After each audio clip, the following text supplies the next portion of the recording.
ونستغفره ونؤمن به ونتوكل عليه ونعوذ بالله من شرور أنفسنا ومن سيئات أعمالنا من يهده الله فلا مضل له ومن يضلله فلا هادي له ونشهد أن لا إله إلا الله وحده لا شريك له ونشهد أن سيدنا ونبينا ومولانا محمدا عبده ورسوله صلى الله تعالى عليه وعلى آله وأصحابه وبارك وسلم أما بعد فأعوذ بالله من الشيطان الرجيم بسم الله الرحمن الرحيم يا أيها الذين آمنوا أطيعوا الله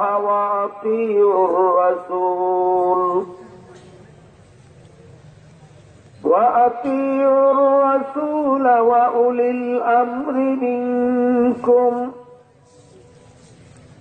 فإن تنازعتم في شيء فردوه إلى الله والرسول وقال رسول الله صلى الله عليه وسلم إن الله لا يجمع أمتي على ضلالة أبدا أو كما قال عليه الصلاة والسلام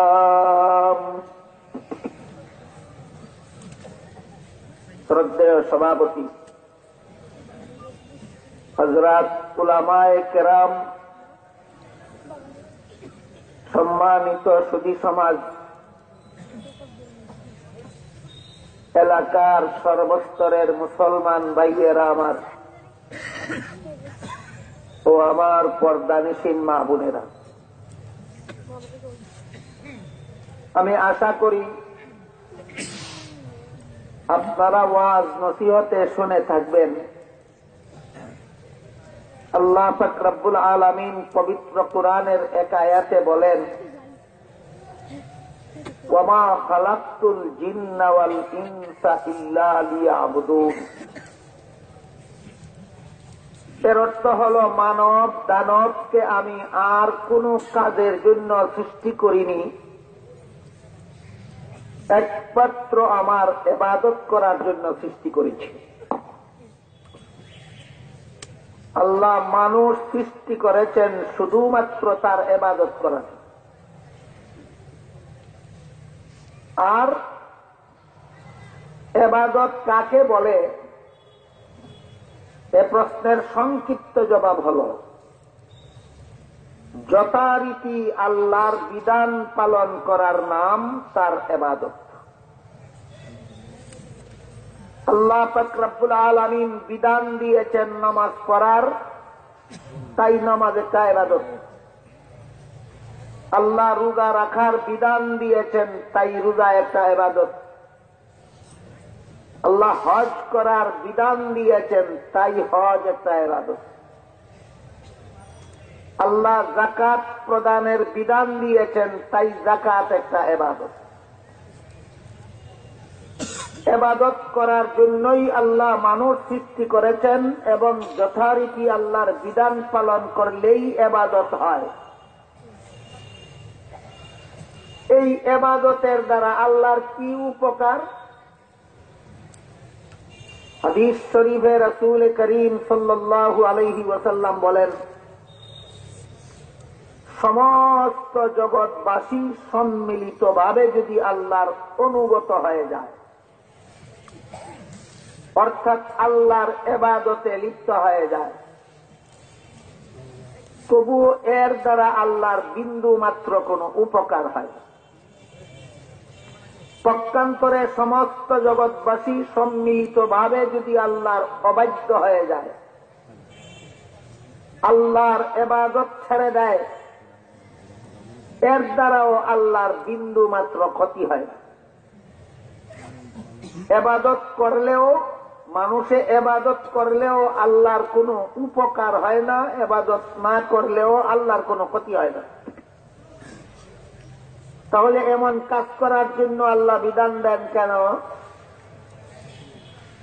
এর সংক্ষিপ্ত জবাব, মানুষ যদি আল্লাহর ইবাদত করে তাহলে উপকার হয় তার নিজের, সে জান্নাতের যোগ্য সাব্যস্ত হয়।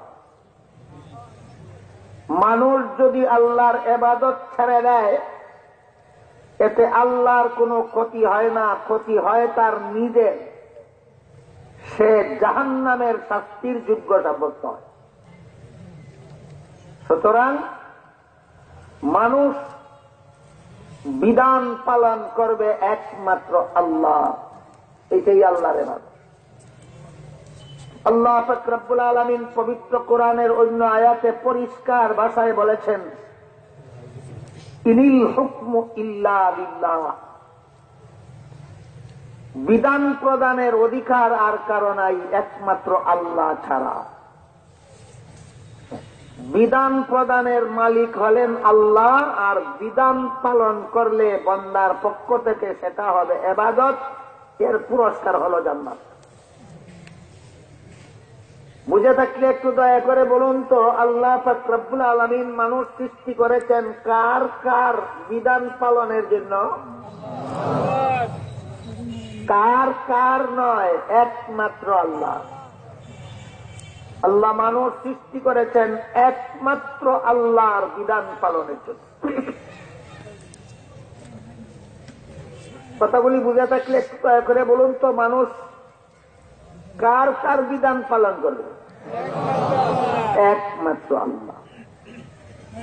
কথাটা স্মরণ রাখুন। তারপর আমি যে আয়াত তিলাওয়াত করেছি সেই আয়াতের প্রথমের তর্জমাটা শোনার চেষ্টা করুন। আমি আজকে আপনাদের সামনে আল্লাহর পবিত্র কোরআনের সূরা নিসা এর 59 নম্বর আয়াত তিলাওয়াত করেছি। কোন সূরার কত নম্বর আয়াত? সূরা নিসা এর 59 নম্বর আয়াত তিলাওয়াত করেছি। এখানে আল্লাহ বলেন, ইয়া আইয়ুহাল্লাযীনা আমানু, হে ঈমানদারগণ, আতিউল্লাহ, আনুগত্য করো আল্লাহ, অর্থাৎ হুকুম পালন করো আল্লাহ। হুকুম লঙ্ঘনের মাধ্যমে আনুগত্য হয় না হুকুম পালন করলে আনুগত্য হয়? তাহলে তোমরা আল্লাহর আনুগত্য করার মর্ম হলো হুকুম মানো আল্লাহ। আল্লাহর হুকুম মানার নামই ইবাদত। এটা করার জন্যই আল্লাহ আমাদের সৃষ্টি করেছেন। সুতরাং আল্লাহ এখানে যথার্থই আমাদের আদেশ করেছেন, আতিউল্লাহ, আনুগত্য করো আল্লাহর, অর্থাৎ হুকুম মানো একমাত্র আল্লাহ। কিন্তু প্রশ্ন দাঁড়ায় এর পরবর্তী অংশের উপর। আতিউল্লাহ বলার সাথে সাথেই আল্লাহ বলেন, ওয়া আতিউর রাসূল, এবং তোমরা আনুগত্য করো রাসূলের। প্রথমে বলেছেন আনুগত্য করো আল্লাহর, সাথে সাথেই বলেন আনুগত্য করো রাসূলের। তাহলে এবার প্রশ্ন জাগে কিনা, হুকুম কার কার পালন করব? এতক্ষণ তো বুঝেছিলাম একমাত্র আল্লাহ। এতক্ষণ কি বুঝেছিলাম? হুকুম পালন করব একমাত্র আল্লাহর। এখানে এসে আল্লাহ বলেন আল্লাহর হুকুম পালন করো, রাসূলের হুকুম পালন করো। তাহলে একমাত্র আল্লাহর হুকুম পালন রইল কোথায়? আল্লাহর হুকুম পালন করার সাথে সাথে যদি আবার রাসূলের হুকুম পালন করতে হয়, তাহলে শুধুমাত্র আল্লাহর হুকুম পালনের বিধান রইল কোথায়? এই প্রশ্নে পরিষ্কার জবাব পাওয়া যায় আরেক আয়াতে। আল্লাহ বলেন, মান ইউতিইর রাসূল ফাকাদ আতা আল্লাহ। এর মর্ম হল রাসূল নিজের পক্ষ থেকে কোনো আদেশ করেন না, রাসূল নিজের পক্ষ থেকে কোনো বিধান দেন না, একমাত্র আল্লাহর বিধানের ব্যাখ্যা করেন। রাসূল নিজের পক্ষ থেকে বান্দাকে কোনো বিধান দেন না, আল্লাহর বিধানের ব্যাখ্যা করেন। কাজেই যে ব্যক্তি রাসূলের হুকুম পালন করলো সে প্রকারান্তরে আল্লাহরই বিধান পালন করল। রাসূলের হুকুম মানা মানে আল্লাহরই হুকুম মানা। কেন? রাসূল নিজের পক্ষ থেকে কোনো বিধান দেন না, আল্লাহর বিধানেরই কি করেন? ব্যাখ্যা করেন। কথাটা বোঝার জন্য একটা উদাহরণ দিচ্ছি, শুনুন। পবিত্র কোরআনে আল্লাহ পাক রব্বুল আলামিন সুস্পষ্ট ভাষায় আমাদের বলে দিয়েছেন রমজান মাসে রোজা রাখা ফরজ। কোন মাসে রোজা রাখা ফরজ আল্লাহ পরিষ্কার ভাষায় মাসের নাম কোরআনে বলেছেন কিনা? বলেছেন। আল্লাহ বলেন শাহরু রমাদান আল্লাযী উনজিলা ফীহিল কুরআন হুদাল লিন-নাসি ওয়া বায়্যিনাতিন মিনাল হুদা ওয়াল ফুরকান ফামান শাহিদা মিনকুমুশ শাহরা ফালইয়াসুমহু। রমজান মাস কুরআন নাযিলের মাস, এই মাস যে পাবে তার জন্যই রোজা রাখা ফরজ হবে। পরিষ্কার বলে দিয়েছেন রমজান মাসে রোজা রাখা ফরজ। কিন্তু রমজান মাসে কতদিন রোজা রাখা ফরজ, দিনের সংখ্যাটা আল্লাহ পরিষ্কার ভাবে কোরআনের আয়াতে বলেন, বলেছেন অস্পষ্ট। আল্লাহ বলেন আইয়ামাম মা'দুদাত, গোনা বাঁচা কয়েকদিন।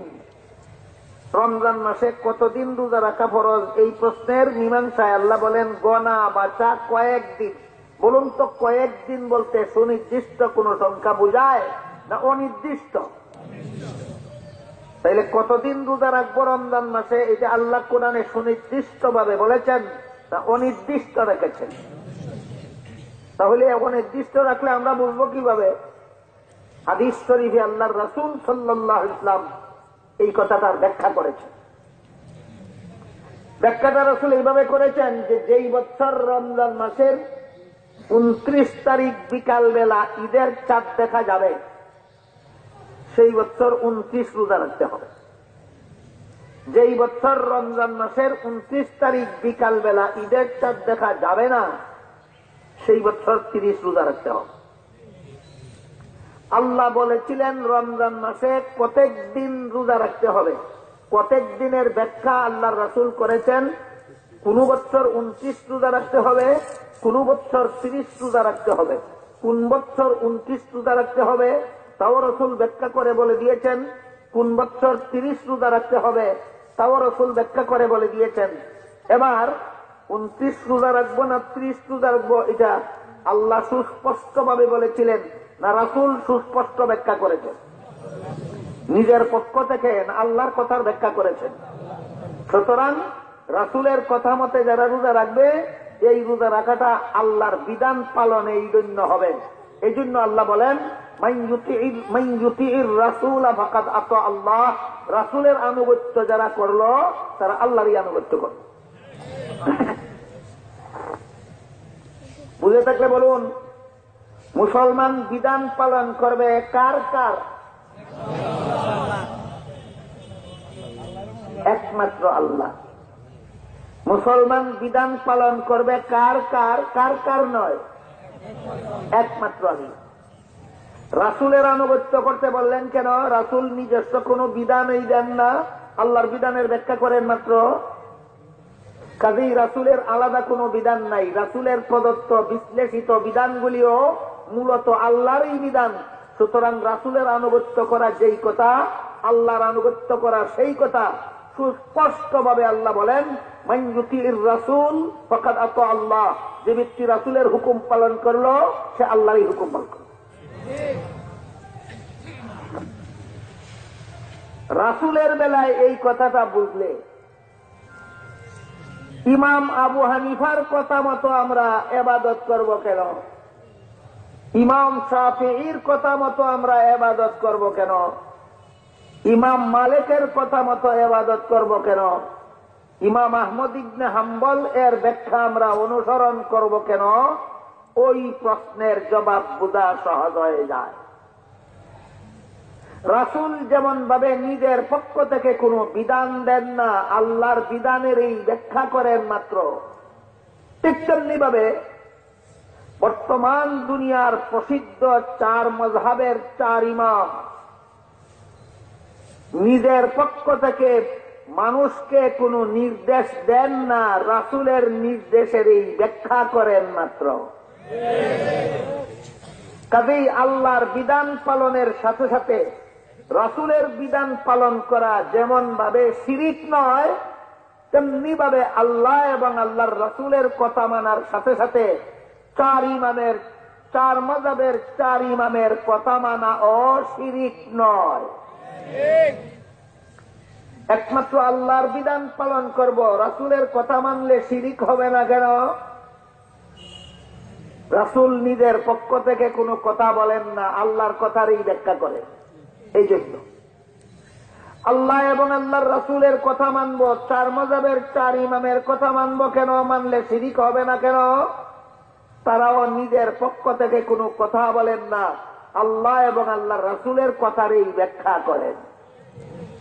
কাজেই যেভাবে রাসূল নিজের পক্ষ থেকে কথা না বলে আল্লাহর কথার ব্যাখ্যা করার কারণে রাসূলের হুকুম মানলে শিরিক হয় না, ঠিক তেমনি ভাবে 4 মাযহাবের 4 ইমাম নিজের পক্ষ থেকে কোনো আদেশ করেন না, আল্লাহ এবং আল্লাহর রাসূলের আদেশের এই ব্যাখ্যা করেন। এই জন্য 4 মাযহাব মানলেও আল্লাহর সাথে শিরিক হয় না। এই কথাটা আমরা পরিষ্কার ভাবে না জানার কারণে, অনেকের বুঝার অভাবের কারণে বর্তমান সমাজে নূতন একটা ফিতনা মাথা ছাড়া দিচ্ছে। সেই ফিতনাটার নাম হলো লামাযহাবী ফিতনা।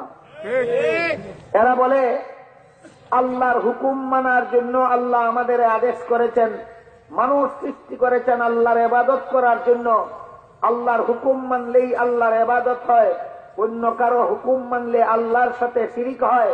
সুতরাং আবু হানিফার কথা মানলে আবু হানিফাকে আল্লাহর সাথে শরীকদার সাব্যস্ত করা হলো, ইমাম শাফিঈর কথা মানলে ইমাম শাফিঈকে আল্লাহর সাথে শরীকদার সাব্যস্ত করা হলো, ইমাম মালিকের কথা মানলে ইমাম মালিককে আল্লাহর সাথে শরীকদার সাব্যস্ত করা হলো, ইমাম আহমদ বিন হাম্বলের কথা মানলে আহমদ বিন হাম্বলকে আল্লাহর সাথে শরীকদার সাব্যস্ত করা হলো। এটা এদের মন গড়া অপব্যাখ্যা ছাড়া আর কিছু নয়।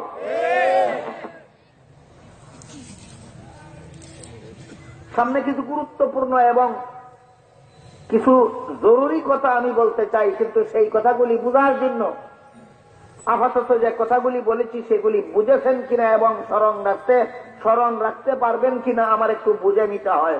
বুঝে থাকলে বলুন। আবার মানুষ হুকুম পালন করবে কার কার? একমাত্র আল্লাহ। অথচ আল্লাহ পাক রব্বুল আলামিন সূরা নিসার 59 নম্বর আয়াতে আতিউল্লাহ, আল্লাহর আনুগত্য করো বলার সাথে সাথে আতিউর রাসূল বলেছেন। রাসূলের আনুগত্য করো কেন বললেন? একমাত্র আল্লাহর যদি আনুগত্য করতে হয়, অন্য কারো আনুগত্য করলে যদি শিরিক হয়, তাহলে আল্লাহ নিজেই আল্লাহর আনুগত্য করার সাথে সাথে রাসূলের আনুগত্য করার কথা বললেন কেন? এর একমাত্র কারণ, রাসূল নিজস্ব কোনো বিধান দেন না, আল্লাহর বিধানের ব্যাখ্যা করেন। সুতরাং রাসূলের নির্দেশ পালন করা আল্লাহর নির্দেশ পালন করারই নামান্তর। সুতরাং আল্লাহর বিধান পালন করার সাথে সাথে রাসূলের বিধান পালন করা যে কারণে শিরিক নয়, ঠিক তেমনি ভাবে আল্লাহর বিধান পালন করার সাথে সাথে আবু হানিফার কথা মানা একই কারণে শিরিক নয়, ইমাম শাফিঈর কথা মানা একই কারণে শিরিক নয়, ইমাম আহমদ বিন হাম্বলের কথা মানা একই কারণে শিরিক নয়। যে কারণে আল্লাহর হুকুম মানার সাথে সাথে রাসূলের হুকুম মানা শিরিক নয়, ঠিক তেমনি ভাবে রাসূলের হুকুম মানার সাথে সাথে আবু হানিফার হুকুম মানা শিরিক নয়।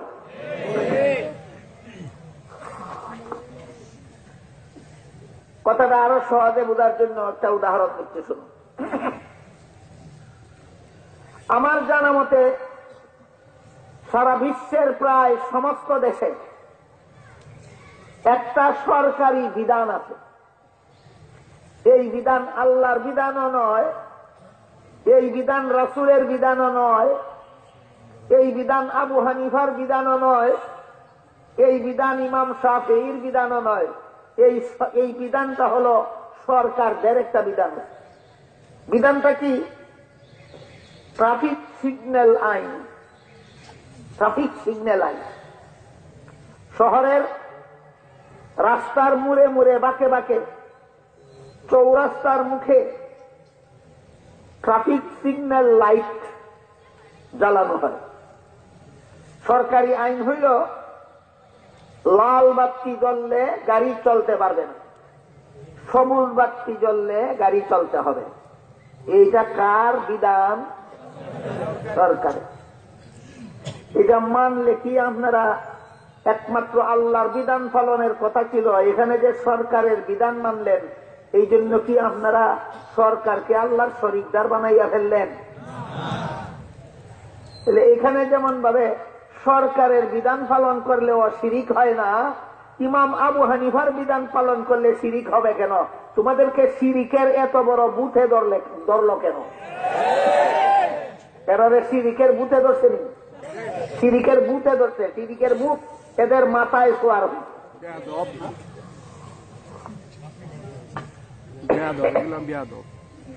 বরং আমি যে আয়াত আপনাদের সামনে তিলাওয়াত করেছি, এখানে আল্লাহ বলেন আতিউল্লাহ ওয়া আতিউর রাসূল ওয়া উলিল আমরি মিনকুম। তোমরা আল্লাহর হুকুম মানো, রাসূলের হুকুম মানো, উলুল আমরের হুকুম মানো। প্রথমে বলেছেন আল্লাহর আনুগত্য করো মানে হুকুম মানো, তারপরে বলেছেন রাসূলের আনুগত্য করো মানে রাসূলের হুকুম মানো, এরপরে বলেছেন উলুল আমরের আনুগত্য করো মানে উলুল আমরের হুকুম মানো। উলুল আমরের একাধিক তাফসীর আছে, একাধিক ব্যাখ্যা আছে, এর মধ্যে এক ব্যাখ্যা হইল সরকারের হুকুম মানো। আল্লাহ প্রথমে বলেছেন আল্লাহর হুকুম মানো, তারপরে বলেছেন রাসূলের হুকুম মানো, তারপরে বলেছেন উলুল আমরের হুকুম মানো। উলুল আমরের যত ব্যাখ্যা আছে এর মধ্যে এক ব্যাখ্যা হইল সরকার। তাহলে মর্ম দ্বারায় তোমরা আল্লাহর হুকুম মানো, রাসূলের হুকুম মানো, সরকারের হুকুম মানো। তাইলে আল্লাহ ছাড়া আর কারো হুকুম মানলেই যদি শিরিক হইয়া যায়, তাহলে তো আল্লাহ নিজেই রসুলকে আল্লাহর সাথে শরীকদার করার নির্দেশ দিয়েছেন, আল্লাহ নিজেই সরকারকে আল্লাহর শরীকদার বানাবার নির্দেশ দিয়েছেন। আসলে শরীকদার নয়। কেন নয়? রসুল নিজের পক্ষ থেকে কোনো হুকুম করেন না, আল্লাহর হুকুমের এই ব্যাখ্যা করেন। বাকি হল সরকারের ব্যাপার। সরকার যদি এমন কোন বিধান দেয় দেশবাসী জনগণের জন্য, যে বিধান একদিকে জনগণের কল্যাণের জন্য হয়, দেশের উন্নতির জন্য হয়, অপরদিকে আল্লাহর বিধানের সাথে সাংঘর্ষিক না হয়, এই দুই শর্ত। সরকারের বিধান যদি জনগণের কল্যাণের জন্য হয়, দেশের উন্নতির জন্য হয়, এবং আল্লাহর বিধানের সাথে সরকারের বিধান যদি সাংঘর্ষিক না হয়, তাইলে এমন সরকারের বিধান পালন করার জন্য আল্লাহ নিজেই নির্দেশ দিয়েছে। এমন সরকারের বিধান পালনের জন্য আল্লাহ নিজেই নির্দেশ দিয়েছেন।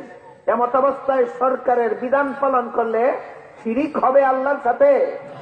তাহলে যেখানে সরকারের বিধান পালন করলে পর্যন্ত আল্লাহর সাথে শিরিক হয় না, সেখানে এই লামযহাবীরা বলে আবু হানিফার বিধান ব্যাখ্যা পালন করলে, আবু হানিফার কথা মানলে আবু হানিফাকে আল্লাহর সাথে শরীকদার সাব্যস্ত করা হয়, ইমাম শাফিঈর কথা মানলে ইমাম শাফিঈকে আল্লাহর সাথে শরীকদার সাব্যস্ত করা হয়।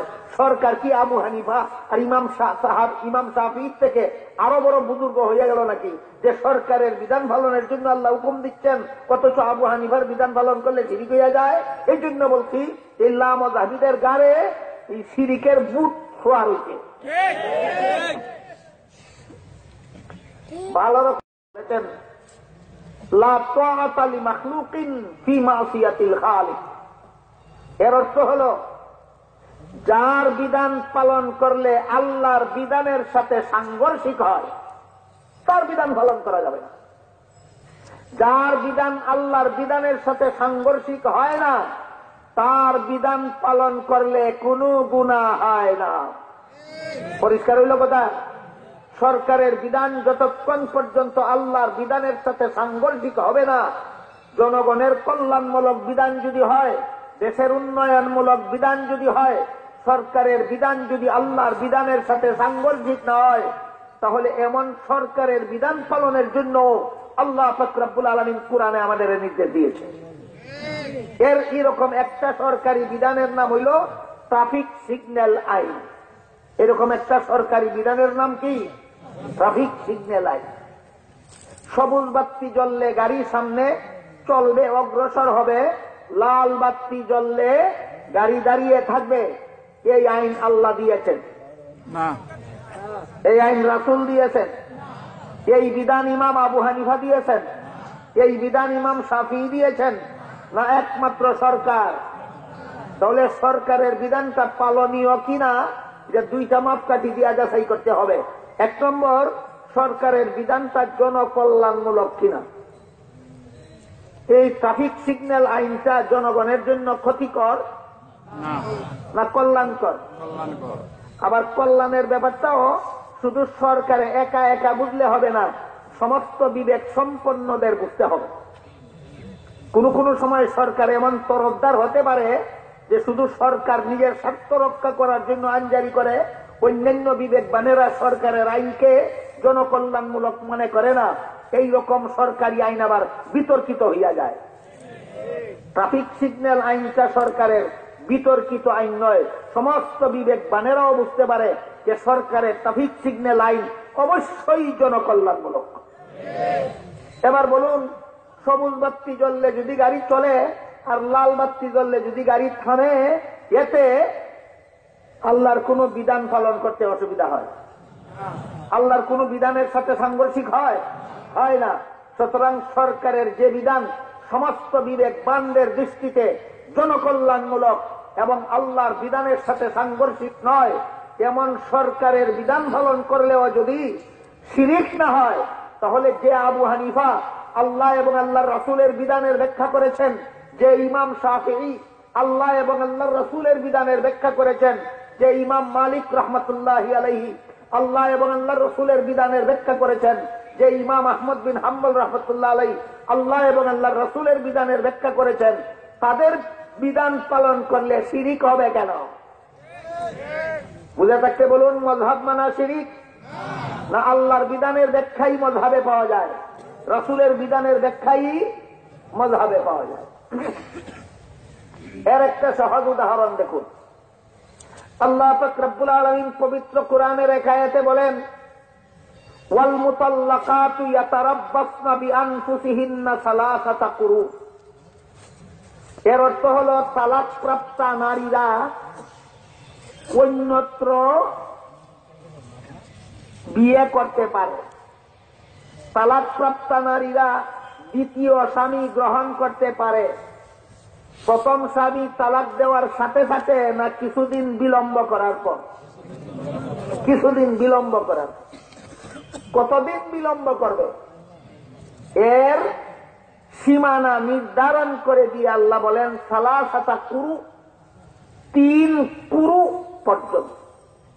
এই কুরু শব্দ অভিধানে এর 2টা অর্থ আছে। কুরু শব্দের আবিধানিক অর্থই 2টা। একটা হইল নারীদের পবিত্রতাকালীন সময়কেও কুরু বলা হয় আরবি ভাষায়, আর একটা হইল নারীদের ঋতুস্রাবকালীন অপবিত্র সময়টাকেও অভিধানে কুরু বলা হয়। দেখেন কোরআনে আল্লাহ কুরু শব্দ ব্যবহার করেছেন, এর 2 অর্থ। একটা হইল নারীদের পবিত্রতাকালীন সময়, আরেকটা হইল নারীদের ঋতুকালীন সময়, অপবিত্রতার সময়। ঋতুকালীন সময়কেও কুরু বলা হয়, পবিত্রতাকালীন সময়েরও কুরু বলা হয়। এমত অবস্থায় যদি পবিত্রতাকালীন সময় গণ্য করা হয়, তাহলে অপবিত্রতার সময়কে পালন করার উপায় থাকে না। যদি অপবিত্রতাকালীন সময়কে গণ্য করা হয়, পবিত্রতার সময়কে পালন করা যায় না।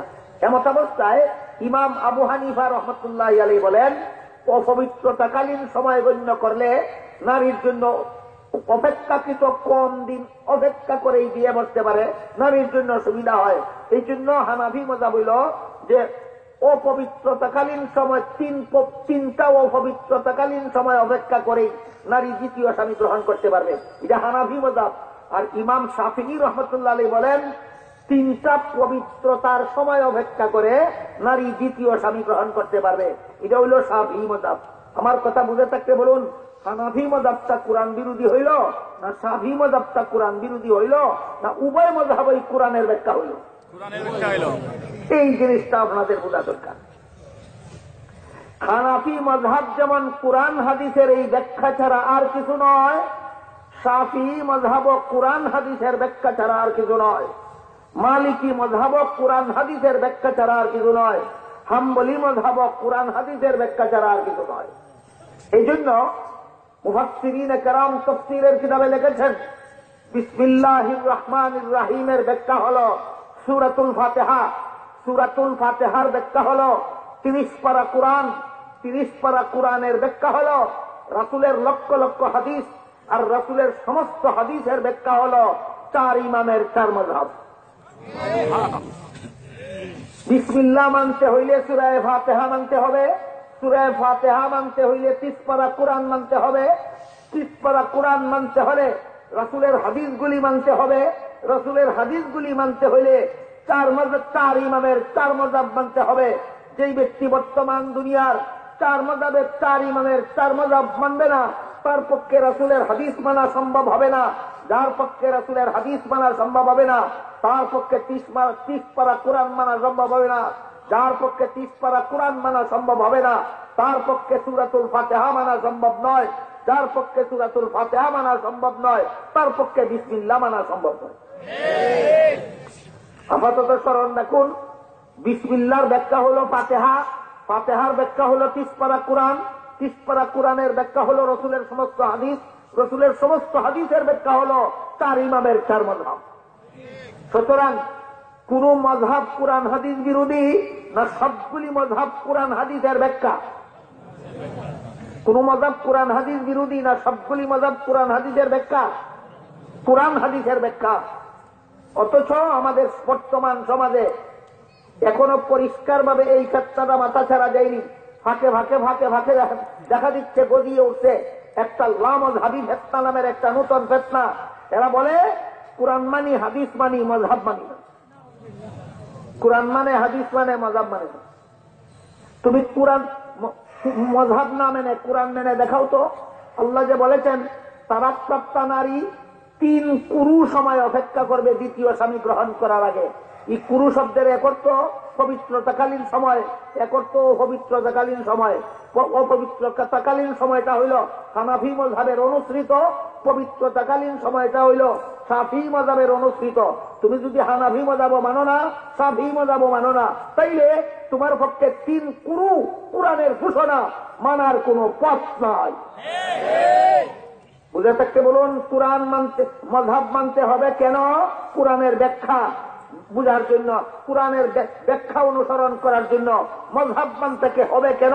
রাসূলের হাদিসের ব্যাখ্যা অনুসরণ করার জন্য। এই মাযহাবগুলিতে তাদের নিজস্ব কোনো মতামত নাই, একমাত্র কোরআন হাদিসের ব্যাখ্যা ছাড়া। এর একটা উদাহরণ দিচ্ছি, শুনুন।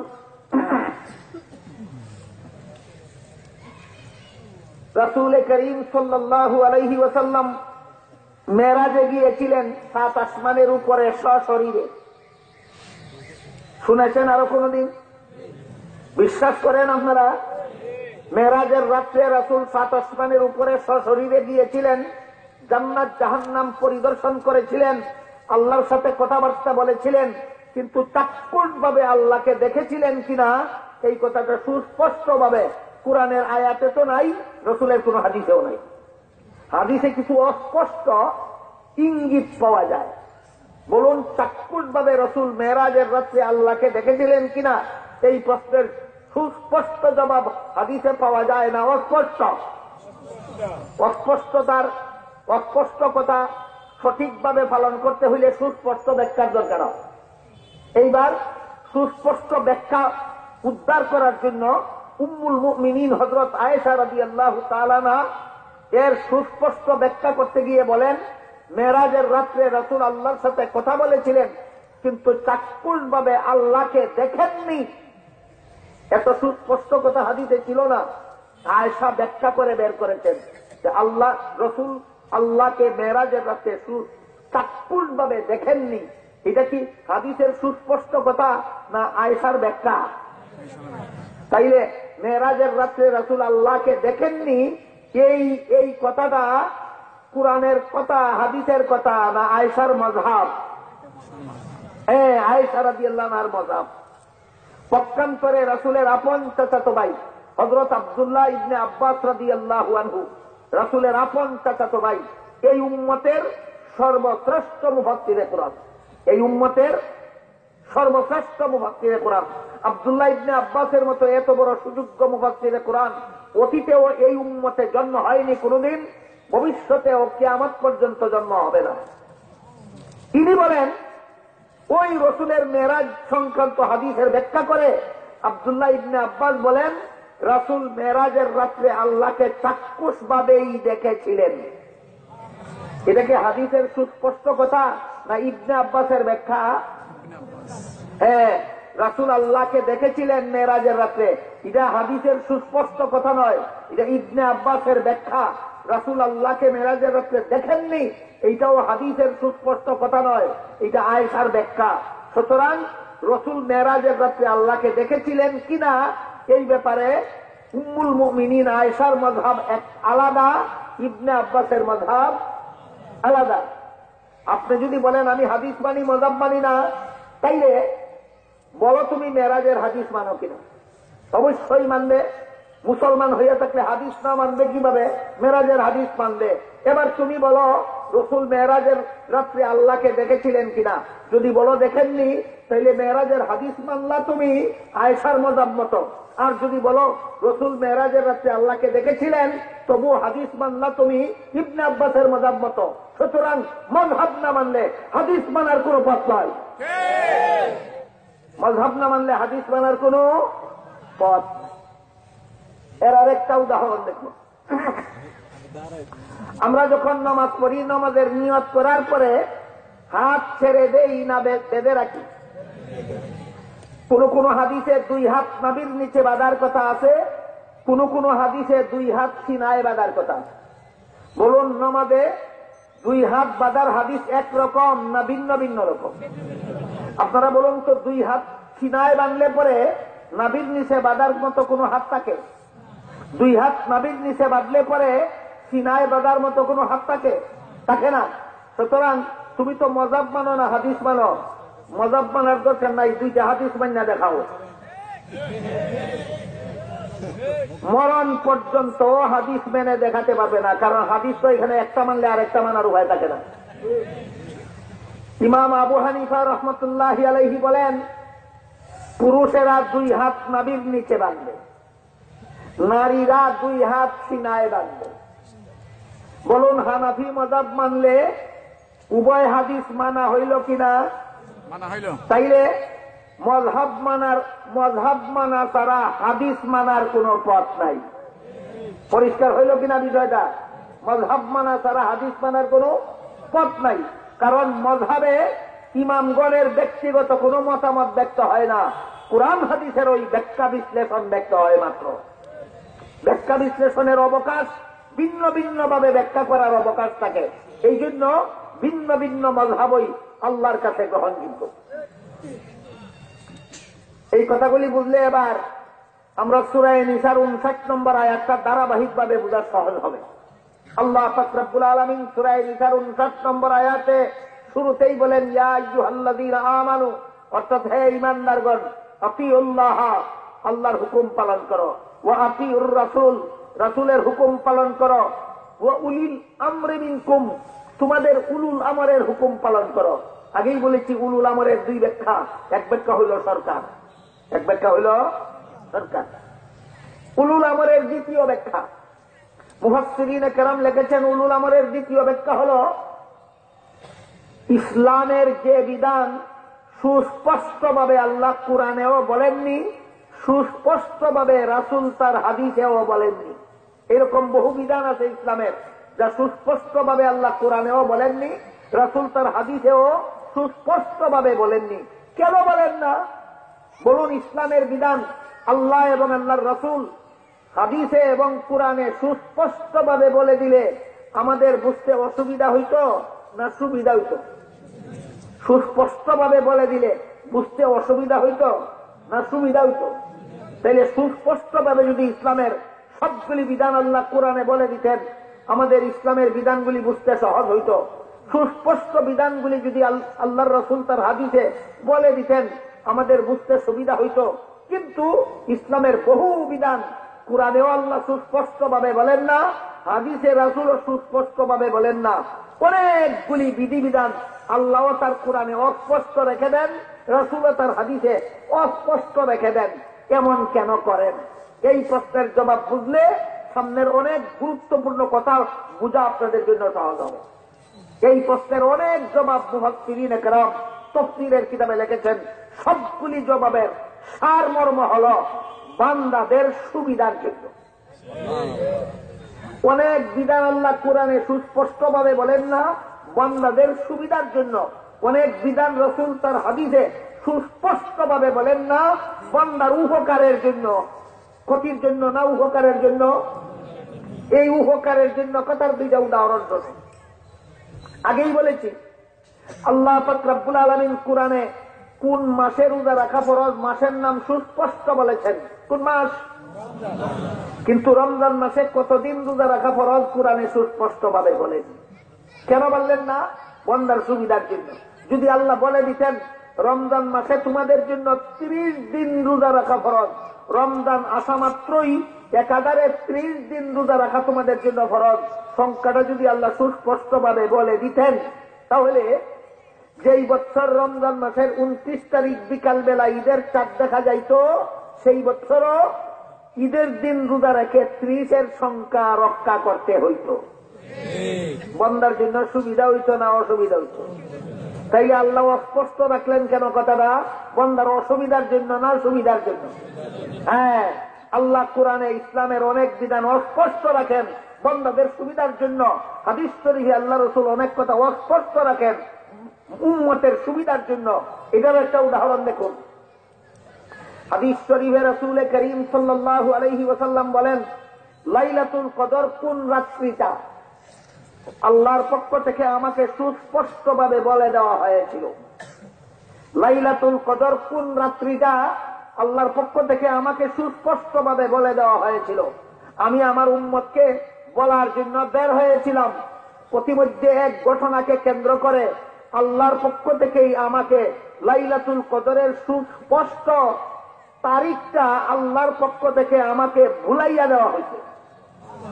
যে আল্লাহ সুস্পষ্ট তারিখ রসুলকে জানাইয়া দিয়েছিলেন, সেই আল্লাহই রসুলকে ভুলাইয়া দিতেন। এরপরে রসুল বলেন, তবে তোমরা রমজানের শেষ দশকের বেজুর রাত্রিগুলিতে তালাশ করো। 21 তারিখের রাত্রেও লাইলাতুল কদর হতে পারে, 23 তারিখের রাত্রেও লাইলাতুল কদর হতে পারে, 25 তারিখের রাত্রেও লাইলাতুল কদর হতে পারে, 27 তারিখের রাত্রেও লাইলাতুল কদর হতে পারে, 29 তারিখের রাত্রেও লাইলাতুল কদর হতে পারে। যে আল্লাহ যে সুনির্দিষ্ট তারিখ বলে দিয়েছিলেন, ওইটা যদি রসুলকে বুলাইয়া না দিতেন, লাইলাতুল কদরের তারিখের ব্যাপারে যদি আল্লাহর পক্ষ থেকে অস্পষ্টতা সৃষ্টি করে না দিতেন, তাহলে যদি রাসূল ঘোষণা দিতেন সুনির্দিষ্টভাবে নিশ্চিতভাবে 27 তারিখ ওই লাইলাতুল কদর, তাহলে 27 তারিখেই উম্মতে ইবাদত বন্দেগী করত, অন্য রাতে ইবাদত বন্দেগীর চেষ্টা করত না।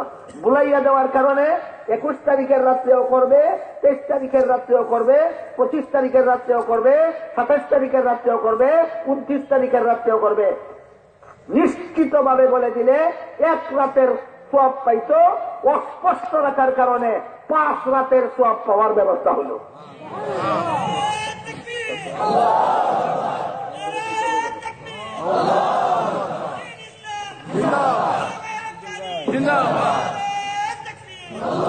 দুইটা উদাহরণের দ্বারা বুঝলেন কিনা ইসলামের অনেক বিধান আল্লাহ কোরআনে অস্পষ্ট রাখেন কেন? বান্দার অসুবিধার জন্য না সুবিধার জন্য? ইসলামের অনেক বিধান রাসূল তার হাদিসে অস্পষ্ট রাখেন কেন? উম্মতের সুবিধার জন্য। এই কথা বোঝার পরে এবার সামনে আসুন। আল্লাহ পাক রব্বুল আলামিন সূরা নিসার 59 নম্বর আয়াতে বলেন, ইয়া আইয়ুহাল্লাযীনা আমানু, হে ঈমানদারগণ, আতিউল্লাহ, আল্লাহর বিধান পালন করো, আতিউর রাসূল, রাসূলের বিধান পালন করো, ওয়া উলিল আমরি মিনকুম, তোমাদের উলুল আমরের বিধান পালন করো। এই উলুল আমরের 2 নম্বর ব্যাখ্যা। ইসলামের যে বিধান আল্লাহ কুরআনে বলে দিয়েছেন সুস্পষ্টভাবে, সেই বিধান কুরআন থেকে গ্রহণ করো। ইসলামের যে বিধান রাসূল তার হাদিসে সুস্পষ্টভাবে বলে দিয়েছেন, সেই বিধান রাসূলের হাদিস থেকে গ্রহণ করো। আর যে বিধান আল্লাহ কুরআনে সুস্পষ্টভাবে বলেননি, রাসূলও তার হাদিসে সুস্পষ্টভাবে বলেননি, ওই বিধান কুরআন হাদিসের আলোকে উদ্ভাবন করার যোগ্যতা যারা রাখে, তারা কুরআন হাদিসের আলোকে, কুরআন হাদিসের বিশ্লেষণ করে উদ্ভাবন করে দেবে। এই দায়িত্বটা আল্লাহ একদল মানুষের হাতে অর্পণ করেছেন সূরা নিসার 83 নম্বর আয়াতে। সূরা নিসার 83 নম্বর আয়াতে আল্লাহ ওই সমস্ত মানুষের হাতে ইসলামী বিধানগুলি কুরআন হাদিসের আলোকে গবেষণা করে উদ্ভাবন করার দায়িত্ব দিয়েছেন, যাদের মধ্যে সেই যোগ্যতা আছে। এই যোগ্যতা সম্পন্ন লোকদেরকে কুরআন হাদিসের ভাষায় মুস্তাহিদিন বলা হয়, এদের গবেষণাকে ইজতিহাদ বলা হয়। আর কুরআন হাদিসের আলোকে বিধানকে উদ্ভাবন করার নাম ইস্তেমবাত। উদ্ভাবনকারীরা হলেন মুস্তাহিদ, উদ্ভাবনের পদ্ধতিটা হল ইজতিহাদ, আর উদ্ভাবনের নাম হল ইস্তেমবাত। এইভাবে মুস্তাহিদগণ ইজতিহাদ করে ইসলামের বিধানগুলির বিশ্লেষণ বের করবেন। এই দায়িত্ব মুস্তাহিদগণের হাতে আল্লাহ অর্পণ করেছেন সূরা নিসার 83 নম্বর আয়াতে। এরা উদ্ভাবন করতে গিয়া যদি ঐক্যবদ্ধ সমাধান দিতে পারেন, তাহলে এই ঐক্যবদ্ধ সমাধানদাতা মুস্তাহিদগণকে উলুল আমর বলা হয়েছে। এটা হল উলুল আমরের 2 নম্বর বিশ্লেষণ। এটাকে ইসলামের পরিভাষায় উম্মতের ইজমা বলা হয়। কথাটা আমি আবার, যেহেতু এগুলি কঠিন কথা, আগের থেকেই আপনাদেরকে বলে রাখা দরকার। কেন? কারণ ফিতনা আমাদের ঘরের ভিতরে ঢুকে পড়েছে।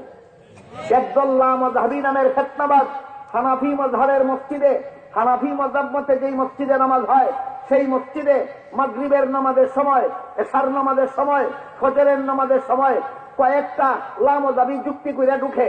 আর এই কয়েকটা লামাযহাবী সারা মসজিদে ছড়াইয়া মুসল্লিদের ফাঁকে ফাঁকে দাঁড়ায়। আর ইমাম যখন সূরাতুল ফাতিহা পড়ে শেষ করেন, তখন এই কয়েকটা লামাযহাবী চিৎকার দিয়া মসজিদের ভিতরে আমিন বলা শুরু করে। নামাজ শেষে যখন এদেরকে জিজ্ঞেস করা হয়, তোমরা আজকে নতুন ভাবে এটা কি করলা, তখন তারা বলে দেয়, আমরা হাদিস মতো নামাজ পড়ছি, আমাদের নামাজ ঠিক। যারা আমিন জুড়ে বলে না, এরা হাদিস বিরোধী নামাজ পড়ে, এদের নামাজ হয় না। আরম্ভ হয়ে গেল ফিতনা। আরম্ভ হয়ে গেল কিনা? এই ফিতনাবাজ যেহেতু আমাদের দরজার সামনে দাঁড়ানো, এই জন্য ফিতনা ঘরের ভিতরে ঢুকার আগেই ফিতনা সম্পর্কে সতর্ক হয়ে যাওয়া দরকার। আপাতত এই কথাটার একটা ফিনিশিং দিয়া দিই আপনাদেরকে। সূরাতুল ফাতিহা ইমামে পড়ে শেষ করার পরে মুক্তাদিরা আমিন বলা সুন্নত। মুক্তাদিরা আমিন বলা সুন্নত। এটা হাদিসের দ্বারাই প্রমাণিত, কুরআনের তাফসীরের দ্বারাও প্রমাণিত, রাসূলের হাদিসের দ্বারাও প্রমাণিত। ইমাম যখন মাগরিব এশা ফজরের নামাজে সূরাতুল ফাতিহা পড়ে শেষ করবেন, তখন মুক্তাদিদের জন্য আমিন বলা সুন্নত। কুরআনের তাফসীরের দ্বারাও প্রমাণিত, রাসূলের হাদিসের দ্বারাও প্রমাণিত। এটা নিয়ে কোনো মযহাবে কোনো ইখতিলাফ নাই। হানাফি মাযহাব মতেও সুন্নত, শাফি মাযহাব মতেও, মালিকি মাযহাব মতেও, হাম্বলি মাযহাব। কিন্তু আমিন জুড়ে বলবে না আস্তে বলবে, এই ব্যাপারে 2 রকমের হাদিস আছে। কোন হাদিস আছে আমিন জুড়ে বলার কথা, কোন হাদিসে আছে আমিন আস্তে বলার কথা। বুঝে থাকতে বলুন, ইমাম যখন সূরাতুল ফাতিহা পড়ে শেষ করবেন, মুক্তাদিদের জন্য আমিন বলা সুন্নত কিনা? আমিন শুধু জুড়ে বলার কথা হাদিসে আছে না আস্তে বলার কথা আছে? শুধু আস্তে বলার কথা হাদিসে আছে না জুড়ে বলার কথা আছে? এবার জুড়ে বলার হাদিস আমল করলে আস্তে বলার হাদিসটাকে বাকি, আস্তে বলার হাদিস আমল করলে জুড়ে আমিন বলার হাদিসটাকে আমল করার বাকি।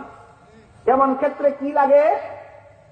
মুস্তাহিদগণের ব্যাখ্যা লাগে। এমন ক্ষেত্রে কি লাগে? মুস্তাহিদগণের ব্যাখ্যা লাগে। মুস্তাহিদ তাবেঈনের মধ্যে সবচেয়ে বড় মুস্তাহিদ ছিলেন ইমাম আবু হানিফা রাহমাতুল্লাহ আলাইহি, সাহাবা বকর সিদ্দিক রাদিয়াল্লাহু আনহু। তাবেঈনের মধ্যে সবচেয়ে বড় মুস্তাহিদ ছিলেন হযরত ইমাম আবু হানিফা রাহমাতুল্লাহ আলাইহি। তিনি বলেন যে আমিন জুড়ে বলার যে হাদিস আছে, এই হাদিসের দ্বারা আমিন জুড়ে বলা জায়েজ প্রমাণিত হয়, আর আমিন আস্তে বলার যে হাদিস আছে এই হাদিসের দ্বারা আমিন আস্তে বলা সব প্রমাণিত হয়। জুড়ে বলার হাদিস দ্বারা জায়েজ প্রমাণিত হয়, আস্তে বলার হাদিসের দ্বারা আমিন আস্তে বলার সব প্রমাণিত হয়। আমিন জুড়ে বললে জায়েজ আছে, আস্তে বললে সব হয়। জুড়ে বলা জায়েজ আছে, আস্তে বললে সব হয়। বুঝলেন কথাটা? তাইলে দুরু হাদিস আমরা মানলাম কিনা? জুড়ে মানা জায়েজ আছে, আর যেহেতু হাদিসে আছে মানলাম। আস্তে বলা সব। এবার বলুন, একটা কাজ একভাবে করলে জায়েজ হয় আর একভাবে করলে সওয়াব হয়, তখন কোন ভাবে করবেন?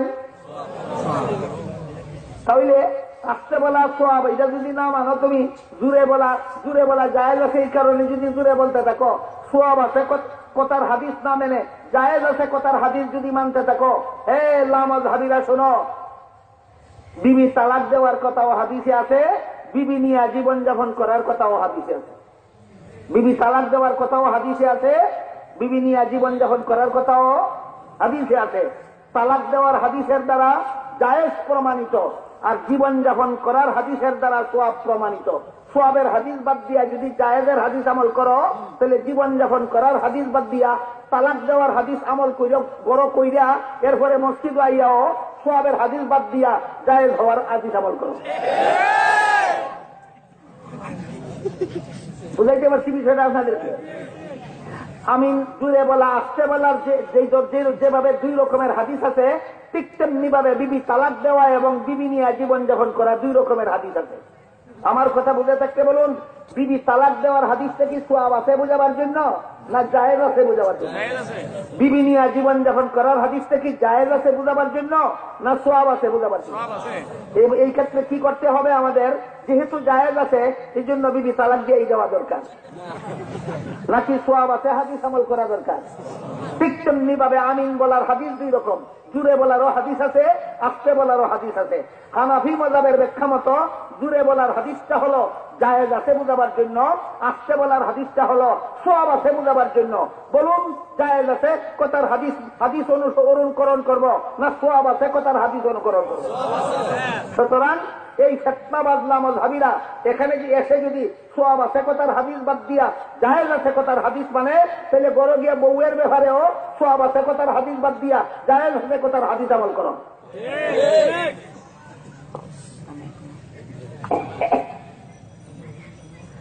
এই জন্য বলতেছিলাম, আল্লাহ পাক রব্বুল আলামিন সূরা নিসার 59 নম্বর আয়াতে বলেন, হে ঈমানদারগণ, তোমরা আল্লাহর হুকুম পালন করো। এর মর্ম হলো ইসলামের যে বিধান আল্লাহর কোরআনে পাও সেই বিধান কোরআন থেকে গ্রহণ করো। এরপরে বলেছেন আতিউর রাসূল, আল ইসলামের বিধান রাসূলের হুকুম পালন করো। এর মানে হলো ইসলামের যে বিধান রাসূলের হাদিসে পাও সেই বিধান রাসূলের হাদিস থেকে গ্রহণ করো। কোন মাসে রোজা ফরজ? কোরআনে পাইছি, এটা কোরআন থেকে গ্রহণ করছি। কতদিন রোজা রাখা ফরজ? রাসূলের হাদিসে পাইছি, যা রাসূলের হাদিস থেকে গ্রহণ করছি। বলেন কোন মাসে রোজা ফরজ? এই কথা কোথায় পাইছি আমরা? এটা কোরআন থেকে গ্রহণ করছি। কতদিন রোজা রাখা ফরজ? কোরআনে পাইছিলাম না হাদিসে পাইছি? এটা হাদিস থেকে গ্রহণ করছি। এই কথা বুঝেই আল্লাহ বলেন, আতিউল্লাহ ওয়া আতিউর রাসূল, ইসলামের যে বিধান কোরআনে পাও সেই বিধান কোরআন থেকে গ্রহণ করো, যে বিধান রাসূলের হাদিসে পাও সেই বিধান রাসূলের হাদিস থেকে গ্রহণ করো। অনেক বিধান আছে কিনা সুস্পষ্ট ভাবে কোরআনেও নাই হাদিসেও নাই? আছে কি নাই? যেমন মুহাম্মদুর রাসূলুল্লাহ সাল্লাল্লাহু আলাইহি ওয়াসাল্লাম দুনিয়া থেকে বিদায় হওয়ার পর রাসূলের প্রথম খলিফা কে হলেন? এই প্রশ্নের জবাব কোরআনের কোন আয়াতে তো নাই, রাসূলের কোন হাদিসে সুস্পষ্ট ভাবে নাই যে রাসূলের প্রথম খলিফা কে হবেন। এই জন্য রাসূলের ইন্তেকালের পর সাহাবায়ে কেরাম ইজতিহাদ করতে বসলেন, কোরআন হাদিসের আলোকে গবেষণা করতে বসলেন যে কোরআন হাদিসের আলোকে রাসূলের প্রথম খলিফা কে সাব্যস্ত হন। সমস্ত সাহাবাগণ ঐক্যবদ্ধভাবে সিদ্ধান্ত করলেন যে আবু বকর রাসূলের অন্তিম শয্যায় শায়িতকালে রাসূলের স্থলাভিষিক্ত হয়েছিলেন নামাজের ইমামতির জন্য। এই আবু বকর রাসূলের ইন্তেকালের পরে রাসূলের একমাত্র সুযোগ্য খলিফা সাব্যস্ত হন এই মুসলিম উম্মার খেলাফতের জন্য। সাহাবায়ে কেরাম ঐক্যবদ্ধভাবে সিদ্ধান্ত গ্রহণ করলেন একমাত্র আবু বকর রাসূলের প্রথম যোগ্য খলিফা। এই কথাটা আমরা কোরআনের আয়াতে পাইলাম না রাসূলের হাদিসে পাইলাম না উদ্ভাবনকারীদের ঐক্যবদ্ধ সিদ্ধান্তে পাইলাম? উদ্ভাবনকারীদের ঐক্যবদ্ধ সিদ্ধান্ত, এটাকে ইসলামের পরিভাষায় উম্মতের ইজমা বলা হয়। উম্মতের ইজমা বলা হয়। এই যারা যারা ঐক্যবদ্ধ হইলেন এদেরকে সূরা নিসার 59 নম্বর আয়াতে উলুল আমর বলা হয়েছে। অর্থাৎ ইসলামের যে বিধান কুরআনের আয়াতে সুস্পষ্টভাবে নাই, ইসলামের যে বিধান রসুলের হাদিসে সুস্পষ্টভাবে নাই, সেই বিধান কুরআন হাদিসের আলোকে উদ্ভাবন করতে গিয়া উদ্ভাবনকারীরা যদি ঐক্যবদ্ধ সিদ্ধান্ত দিতে পারেন, তাইলে ওই বিধানটা সেখান থেকেই গ্রহণ করো, এই নির্দেশ দিয়ে আল্লাহ ওয়া উলিল আমরি মিনকুম বলেছেন। সারমর্ম হইল ইসলামের যে বিধান কুরআনে পাও সেই বিধান কুরআন থেকে গ্রহণ করো, ইসলামের যে বিধান হাদিসে পাও সেই বিধান হাদিস থেকে গ্রহণ করো, ইসলামের যে বিধান উম্মতের ঐক্যবদ্ধ সিদ্ধান্তে পাও সেই বিধান ঐক্যবদ্ধ সিদ্ধান্ত থেকে গ্রহণ করো, উম্মতের ইজমাত থেকে গ্রহণ করো। এবার বলুন, রমজান মাসে রোজা ফরজ, এই বিধানটা ইসলামের কোথা থেকে গ্রহণ করলাম? কতদিন রোজা ফরজ, এই বিধানটা আমরা কোথা থেকে গ্রহণ করলাম? আবু বকর রসুলের প্রথম যোগ্য খলিফা, এই কথাটা কোথা থেকে পাইলাম? উম্মতের ইজমায়। কোথায় পাইলাম? উম্মতের ইজমায়। উম্মতের ইজমা।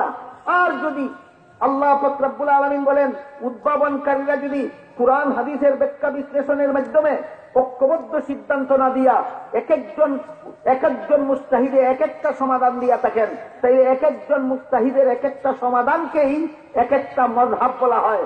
এই দিকে ইঙ্গিত করে আল্লাহ ফাইন তানাযাতুম ফি শাইইন ফারুদ্দুহু ইলাল্লাহি ওয়া রাসূল বলেছেন।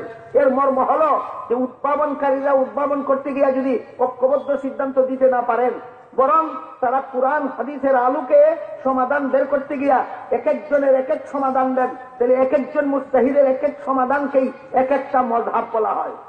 এক একজন মুস্তাহিদের এক একটা সমাধানকেই এক একটা মযহাব বলা হয়। সুতরাং এই যদি কোরআনে না পাও ইসলামের কোন বিধান, হাদিসে না পাও ইসলামের কোন বিধান, উম্মতের ইজমায় না পাও ইসলামের কোন বিধান, তাহলে মুস্তাহিদগণের মযহাবে পাবে সেই বিধান সেখান থেকেই গ্রহণ করো। সুতরাং সূরা নিসার 59 নম্বর আয়াতে আল্লাহ পরিষ্কার বলে দিয়েছেন ইসলামের যাবতীয় বিধিবিধান পাওয়ার ঠিকানা সর্বমোট 4টা। 1 নম্বর আল্লাহর কোরআন, 2 নম্বর রাসূলের হাদিস, 3 নম্বর উম্মতের ইজমা, 4 নম্বর মুস্তাহিদগণের মযহাব। ঠিক। এতক্ষণের কথা বুঝে থাকতে বলুন, ইসলামের যাবতীয় বিধিবিধান একই ঠিকানায় পাওয়া যায় না 4 ঠিকানায় পাওয়া যায়? প্রথম ঠিকানার নাম আল্লাহর কোরআন, দ্বিতীয় ঠিকানার নাম রাসূলের হাদিস, তৃতীয় ঠিকানার নাম উম্মতের ইজমা, চতুর্থ ঠিকানার নাম মুস্তাহিদগণের মযহাব। চতুর্থ ঠিকানার নাম মুস্তাহিদগণের মযহাব। প্রথম ঠিকানার দিকে নির্দেশ করে আল্লাহ বলেন আতিউল্লাহ, দ্বিতীয় ঠিকানার দিকে নির্দেশ করে আল্লাহ বলেন ওয়া আতিউর রাসূল, তৃতীয় ঠিকানার দিকে নির্দেশ করে আল্লাহ বলেন ওয়া উলিল আমরি মিনকুম, চতুর্থ ঠিকানার দিকে নির্দেশ করে আল্লাহ বলেন ফাইন তানাযাতুম ফি শাইইন। সুতরাং ইসলামের যাবতীয় বিধিবিধান যে 4 ঠিকানায় পাওয়া যায়, এটা ইমাম আবু হানিফার মন গড়া কথা না, ইমাম শাফিঈর মন গড়া কথা না, ইমাম মালিকের মন গড়া কথা না, সূরা নিসার 59 নম্বর আয়াতের ব্যাখ্যা বিশ্লেষণ। যারা মযহাব মানে না আর কয় মযহাব হাদিস মানি মযহাব মানি না, এরা বলে যে ইসলামে যদি কোনো মযহাব থাকতো তাহলে আবু বকরের আলাদা কোনো মযহাব হইল না কেন? আবু বকর ছিলেন রসুলের সর্বপ্রথম খলিফা, উনার কোন মযহাব হইল না কেন? উমর ছিলেন রসুলের দ্বিতীয় খলিফা, উনার কোন মযহাব হইল না কেন? উসমান ছিলেন রসুলের তৃতীয় খলিফা, উনার কোন মযহাব হইল না কেন? আলী ছিলেন রসুলের চতুর্থ খলিফা, উনার কোন মযহাব ছিল না হইল না কেন? রসুলের সাহাবায়ে কেরামের মধ্যে মযহাবের সৃষ্টি হইল না কেন? সমস্ত সাহাবাগণ দুনিয়ার থেকে বিদায় হওয়ার পরে আবু হানিফার নামে মযহাব হইল, যে ইসলামী মযহাব কিভাবে হইল? সমস্ত সাহাবায়ে কেরাম দুনিয়ার থেকে বিদায় হওয়ার পরে শাফিঈর নামে মযহাব হইল, এটা কিভাবে ইসলামী মযহাব হইল? এই ধরনের বিভ্রান্তিকর প্রশ্ন উত্থাপন করে আপনারা যারা কোরআন হাদিস লেখাপড়া করেননি, আপনাদেরকে মারাত্মকভাবে ধাঁধায় ফেলে, বেবা ঠেকায় ফেলে। এই জন্য এই ফতোয়া ছড়াবার আগেই আপনাদের সতর্ক হওয়া দরকার।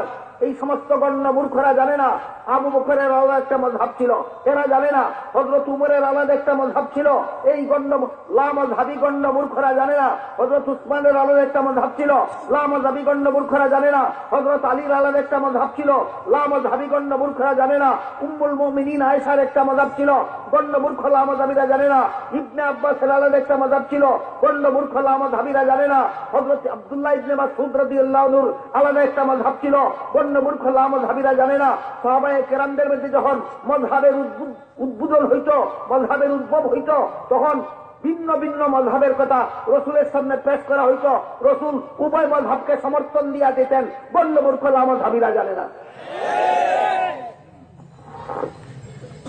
এইরকম দুইটা মযহাবের কথা বলি আপনাদের। ইসলামের ইতিহাসে যতগুলি জিহাদের বিবরণ আছে, মুহাম্মদুর রাসূলুল্লাহ সাল্লাল্লাহু আলাইহি ওয়াসাল্লাম 10 বছরের মাদানী জিন্দেগিতে ঐতিহাসিকদের প্রসিদ্ধ বিবরণ মতে ৬৬টা জাহাজ পরিচালনা করেছেন। কতটা জাহাজ? বর্তমান দুনিয়ার অনেক মুসলমান পর্যন্ত জাহাজ শব্দটা শুনলেই ভয় পায়। কেন ভয় পায়? বিশ্ব সন্ত্রাসীরা ইসলামের জাহাজকে সন্ত্রাস নামে আখ্যায়িত করে, এই জন্য জাহাজকে সন্ত্রাস মনে করে। আসল ব্যাপার সম্পূর্ণ বিপরীত। জাহাজ সন্ত্রাস নয়, সন্ত্রাস দমনের ব্যবস্থা। এই বিষয়টাও মুফাসসিরিনে কেরাম তাফসীরের কিতাবে এত চমৎকার ভাবে বুঝাইছেন। মুফাসসিরিনে কেরাম তাফসীরের কিতাবে লিখেছেন, ক্যান্সার নামে যে একটা রোগ আছে, কোন মানুষের শরীরের কোন অঙ্গে যদি ক্যান্সার হয়, এটা মলমের দ্বারা চিকিৎসা হয় না, ট্যাবলেটের দ্বারা চিকিৎসা হয় না। এটার চূড়ান্ত চিকিৎসা হইল যে অঙ্গ ক্যান্সারে আক্রান্ত সেই অঙ্গ কেটে ফেলে দিতে হয় শরীরের বাকি অঙ্গগুলি রক্ষা করার স্বার্থে। ঠিক তেমনি ভাবে গোটা মানব সমাজটাই একটা দেহের মতো, আর সন্ত্রাস হল এই দেহের ক্যান্সার, আর ইসলামের জাহাজ বিধান এই ক্যান্সারের অপারেশন। তাকবীর, নারায়ে তাকবীর, আল্লাহু আকবার। দিন ইসলাম, দিন ইসলাম জিন্দাবাদ, জিন্দাবাদ। পাইকপাড়ার পক্ষ থেকে পাইকপাড়ার পক্ষ থেকে ওলিদুর হুজুরের আগমন, নারায়ে তাকবীর, আল্লাহু আকবার। মুহতারাম হাজিরিন, জাহাজের দৃষ্টান্তটা বুঝতে পেরেছেন? কোন মানুষের শরীরের কোন অঙ্গে যদি ক্যান্সার হয়, এটা যেমন কোন ঔষধের দ্বারা সারে না, অপারেশন ছাড়া, ঠিক তেমনি ভাবে গোটা মানব সমাজটাই একটা দেহের মতো, আর সন্ত্রাস হলো এই দেহের ক্যান্সার, আর ইসলামের পবিত্র জাহাজ বিধান এই ক্যান্সারের অপারেশন। আমি খুব পরিষ্কার ভাষায় বলতে চাই, যে সমস্ত নামদারি মুসলমানেরা জেহাদকে সন্ত্রাস বলো, তোমরা ভালো রকম জেনে রেখো, মুহাম্মদুর রাসূলুল্লাহ তার পবিত্র জিন্দেগীর শেষ 10টা বছরে ৬৬টা জাহাজ পরিচালনা করেছিলেন। এবার বলো, তুমি তোমার নবীকে ৬৬টা সন্ত্রাসী কর্মকাণ্ডের আসামি বলবা নাকি? এই সমস্ত জাহাজের মধ্যে একটা জাহাজের নাম ছিল বনি কুরাইজা যুদ্ধ। বনি কুরাইজা এক গোত্রের নাম। এই গোত্রের বিরুদ্ধে জাহাজ করার জন্য আল্লাহ রসুল একদল সাহাবায়ে কেরামদের পাঠাইলেন। বলে দিলেন, এত তাড়াতাড়ি যাবে যেন গন্তব্যস্থলে গিয়ে আসরের নামাজ পড়তে পারো। কিন্তু শেষ পর্যন্ত রাস্তায় তাদের অপ্রত্যাশিত ভাবে এমন দেরি হয়ে গেল যে গন্তব্যস্থলে গিয়ে আর আসরের নামাজ পড়ার সময় বাকি রইল না। এখন গন্তব্যস্থলে গিয়ে পড়তে হইলে আসরের নামাজ কাজা করতে হবে, আর সময়ের ভিতরে পড়তে হইলে রাস্তায় পড়তে হবে। আল্লাহ কোরআনে বলেছেন সময়ের ভিতরে নামাজ পড়ো, রসুল হাদিসে বলেছেন গন্তব্যস্থলে গিয়ে নামাজ পড়ো। এবার কোরআন মতো নামাজ পড়লে রসুলের কথা রক্ষা করা যায় না, রসুলের কথা মতো নামাজ পড়লে কোরআনের কথা রক্ষা করা যায় না। এমত অবস্থায় এই সমস্ত মুজাহিদ সাহাবায়ে কেরামরা গবেষণা করলেন, ইজতিহাদ করলেন। ইজতিহাদ করে তাদের মধ্যে দুইটা মযহাব সৃষ্টি হইল। একদল বললেন কোরআন আমাদের চেয়ে রসুল ভালো বুঝেন, কোরআন বুঝে শুনেই রসুল বলেছেন গন্তব্যস্থলে গিয়া পড়ার জন্য, কাজেই সময় না থাকার জন্য আমরা দায়ী না, আমরা গন্তব্যস্থলে গিয়া কাজা করব। তারা সেখানে গিয়া কাজা করলেন। আরেক দল বললেন যে রসুল যখন বলেছিলেন গন্তব্যস্থলে গিয়ে আসর পড়বা, তখন গন্তব্যস্থলে গিয়ে আসর পড়ার মতো সময় হাতে ছিল। আমাদের যে অতর্কিত দেরি হয়ে গেল সেটা জেনে শুনে রসুল বলেননি। সুতরাং এখন রসুলের এই নির্দেশ পালন করা যাবে না, এখন কোরআনের নির্দেশ মতো রাস্তায় নামাজ পড়তে হবে। একদল সাহাবায়ে কেরাম রাস্তায় আসরের নামাজ সময়ের ভিতরে পড়লেন, আরেকদল সাহাবায়ে কেরাম গন্তব্যস্থলে গিয়ে আসরের নামাজ কাজা করলেন। একদিনের আসরের নামাজ দিয়া সাহাবায়ে কেরামের মধ্যে কটা মজা হইল? দুটা মজাবের কথা রসুলের সামনে ব্যক্ত করা হইল, রসুল উভয় মজহাবকে সমর্থন দিয়া দিল। এই পর্যন্তই কথা শেষ নয়। সহিহ বুখারী শরীফের হাদিসে উল্লেখ আছে, সহিহ মুসলিম শরীফের হাদিসে উল্লেখ আছে, তিরমিজি শরীফের হাদিসে উল্লেখ আছে। এই ধরনের ক্ষেত্রে, যেই ক্ষেত্রে ইসলামের বিধানটা সুস্পষ্টভাবে কোরআনে নাই, সুস্পষ্টভাবে হাদিসে নাই, এবং যারা ইজতিহাদ করেন তারা ঐক্যবদ্ধ সিদ্ধান্ত দিতে পারলেন না, ভিন্ন ভিন্ন জনে ভিন্ন ভিন্ন পথ নির্দেশ করলেন। এই পথকেই আরবি ভাষায় মযহাব বলা হয়। ভিন্ন ভিন্ন মুজতাহিদের ভিন্ন ভিন্ন পথ, এক একটা পথের নামই এক একটা মযহাব। আল্লাহ রাসূল বলেন কোন মযহাবে গুনাহ নাই, সব মযহাবে সব। কোন মযহাবে গুনাহ নাই, সব মযহাবে সব। কিন্তু যারা মযহাব মানে না, এদের সওয়াব কামাই করারও কোনো পথ নাই, কুরআন হাদিস মানারও কোনো পথ নাই, জান্নাতে যাওয়ারও কোনো পথ নাই, জাহান্নাম থেকে বাঁচারও কোনো পথ নাই। এবার বুঝে থাকতে বলুন, ভিন্ন ভিন্ন মুজতাহিদের ভিন্ন ভিন্ন মতের নাম এক একটা পথ, ভিন্ন ভিন্ন মতের নাম এক একটা পথ। সাহাবায়ে কেরামদের মধ্যে এরকম ভিন্ন ভিন্ন মযহাব সৃষ্টি হয়েছিল, আল্লাহ রসুলের সামনে পেশ করা হয়েছিল। রসুল সরাসরি শুধু সমর্থন নয়, উভয় মযহাবের সওয়াব আছে বলে সহিহ হাদিসে ঘোষণা করে দিয়েছে।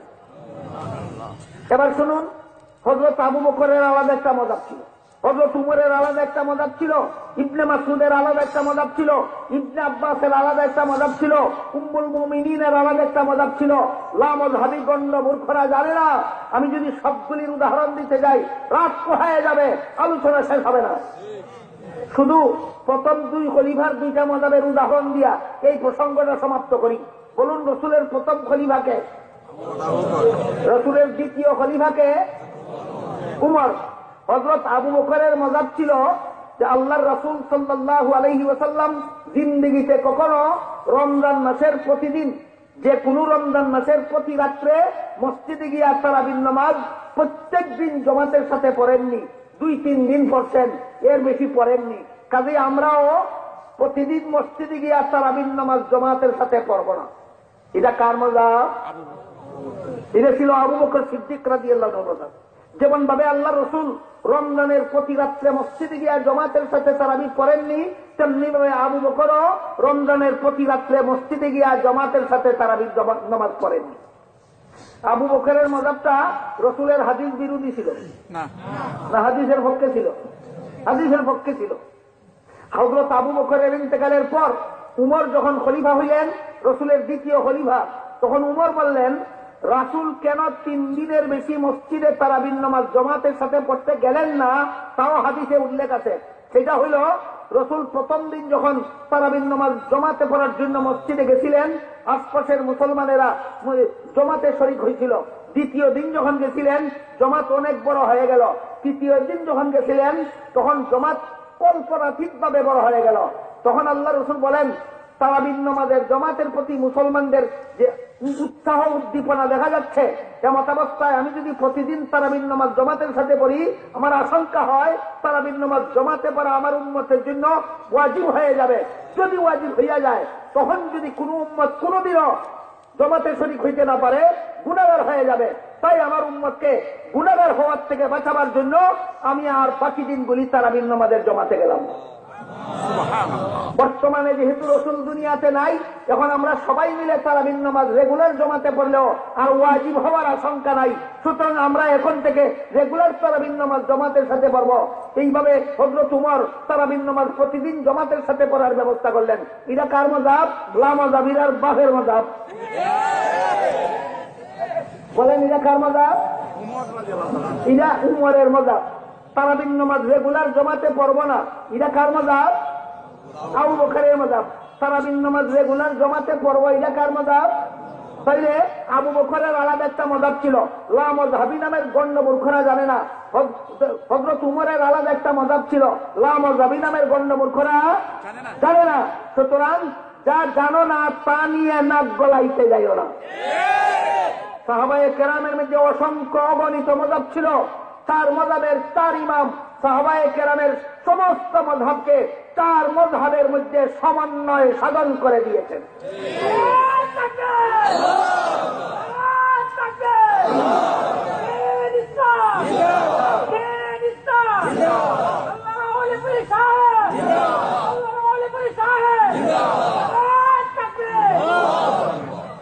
আমাদের বর্তমান দুনিয়াতে এই মযহাবের বিরুদ্ধে যে মযহাব কুরআনের আয়াতের দ্বারা প্রমাণিত, সূরা নিসার 59 নম্বর আয়াতের দ্বারা মযহাব প্রমাণিত, সহিহ বুখারী শরীফের হাদিসের দ্বারা মযহাব প্রমাণিত, বিভিন্ন আয়াতের দ্বারা বিভিন্ন হাদিসের দ্বারা যে সমস্ত মযহাব প্রমাণিত, যে সমস্ত মযহাব সাহাবায়ে কেরামের মধ্যে ছিল, যে সমস্ত মযহাব রাসূলের 4 খলিফার মধ্যে ছিল, এই সমস্ত মযহাবের বিরুদ্ধে দুশ্মনী করার জন্য যারা আদা জল খেয়ে নেমেছে, এরা বলে কুরআন মানি, হাদিস মানি, মযহাব মানি না, কথা সত্য মতলব খারাপ। এই সমস্ত কুমতলবীরা এরা বলে তারাবির নামাজ 8 রাকাত, 20 রাকাত পড়া বেদাত। মুসান্নাফে ইবনে আবি শায়বা নামের হাদিসের কিতাবে উল্লেখ আছে, আল্লাহর রাসূল সাল্লাল্লাহু আলাইহি ওয়াসাল্লাম তারাবির নামাজ 20 রাকাত পড়তেন। রাসূল বিদআত করতেন? বলেন, হাদিসের কিতাবে উল্লেখ আছে আল্লাহ রাসূল তারাবির নামাজ 20 রাকাত পড়তেন। লামাযাবিরা কয় 20 রাকাত পড়া বেদাত। কারে বেদাতি সাব্যস্ত করলো? এরা বলে তারাবির নামাজ 8 রাকাত। কিভাবে দলিল দেয়? রাসূলের হাদিস দিয়া দলিল দেয়। কি হাদিস? এবার শুনুন, মজার কথা, মজার কথা। কোন হাদিস দিয়া লামাযাবিরা তারাবির নামাজ 8 রাকাত কথার দলিল দেয়? মজার কথা শুনুন। হাদিস শরীফে উল্লেখ আছে, এশার নামাজের পরে ফজরের নামাজের আগে যে নামাজগুলি পড়া হয় এইগুলিকে রাতের নামাজ বলা হয়। কিসের নামাজ? রাতের নামাজ। হাদিস শরীফে উল্লেখ আছে আল্লাহ রাসূল বিতির সহ রাতের নামাজ 11 রাকাত পড়তেন। বিতির সহ রাতের নামাজ 11 রাকাত পড়তেন। বলুন, 11 রাকাত থেকে বিতিরের 3 রাকাত বাদ দিলে ক রাকাত থাকে? 8 রাকাত। এই হাদিস দিয়া লামাযাবিরা দলিল দেয় তারাবির নামাজ 8 রাকাত। না, এখনো আপনার হাসার সময় আসেনি, হাসবেন একটু পরে। সেটা হলো যেই হাদিসে উল্লেখ আছে আল্লাহ রাসূল বিতির সহ রাতের নামাজ 11 রাকাত পড়তেন, এখানে বিতিরের 3 রাকাত বাদ দিলে 8 রাকাত থাকে। এই হাদিসেই উল্লেখ আছে এই 8 রাকাত নামাজ আল্লাহ রাসূল 12 মাস পড়তেন। এখন হাসেন না কেন? কি হইল? যে হাদিসে উল্লেখ আছে আল্লাহ রাসূল রাতের নামাজ 8 রাকাত পড়তেন, সেই হাদিসেই উল্লেখ আছে এই 8 রাকাত নামাজ আল্লাহ রাসূল 12 মাস পড়তেন। 12 মাস 8 রাকাত রাতের নামাজের নাম তারাবি না তাহাজ্জুদ? তাহলে এরা কিসের হাদিস দিয়া কিসের দলিল দেয়? তাহাজ্জুদের হাদিস দিয়া তারাবির দলিল দেয়। অথচ অন্য হাদিসে উল্লেখ আছে আল্লাহর রাসূল রাতের নামাজ বিতির সহ 23 রাকাত পড়তেন। রাতের নামাজ বিতির সহ 23 রাকাত পড়তেন। এবার বলুন, 23 রাকাত থেকে বিতিরের 3 রাকাত বাদ দিলে কত রাকাত থাকে?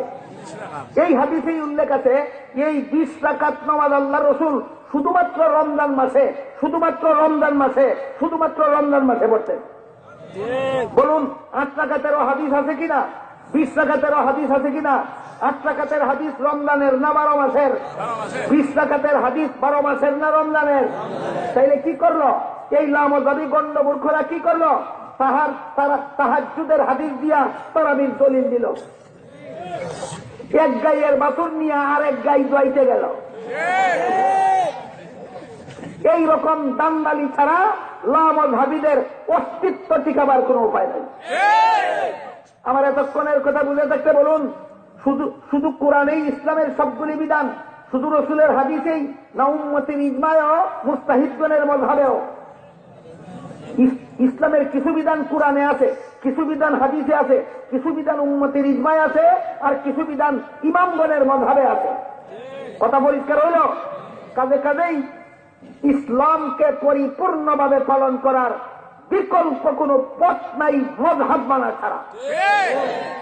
এই মযহাবের বিরুদ্ধে বর্তমান দুনিয়ায় যারা বিশুদ্ধার করতেছে তথাকথিত লামাযহাবীরা, এই সমস্ত বিশুদ্ধারকারীদের একজন আছে অল্প বিদ্যা ভয়ঙ্কর, আর একজন আছে গণ্ডমূর্খ। কজন এই মযহাবের বিরুদ্ধে বিশুদ্ধার করতেছে বর্তমান, আর একজন আছে গণ্ডমূর্খ, যেই লোকটা অল্প বিদ্যা ভয়ঙ্কর হইয়া এই মযহাবের বিরুদ্ধে বিশুদ্ধার করতেছে ইন্টারনেটের মাধ্যমে, ইলেকট্রনিক মিডিয়ার মাধ্যমে। এটার নাম হইল মতিউর রহমান জালমদনী। আর যেই গণ্ডমূর্খ লোকটা ইসলামের মযহাবের বিরুদ্ধে বিশুদ্ধার করতেছে ইন্টারনেটের মাধ্যমে, এই গণ্ডমূর্খটার নাম হইল ডাক্তার জাকির নায়েক। মযহাবের একটা দুশ্মনের নাম মতিউর রহমান, আর একটা দুশ্মনের নাম জাকির নায়েক। একটা একটা করে এদের অবস্থা আমি বলি, আপনারা শুনুন।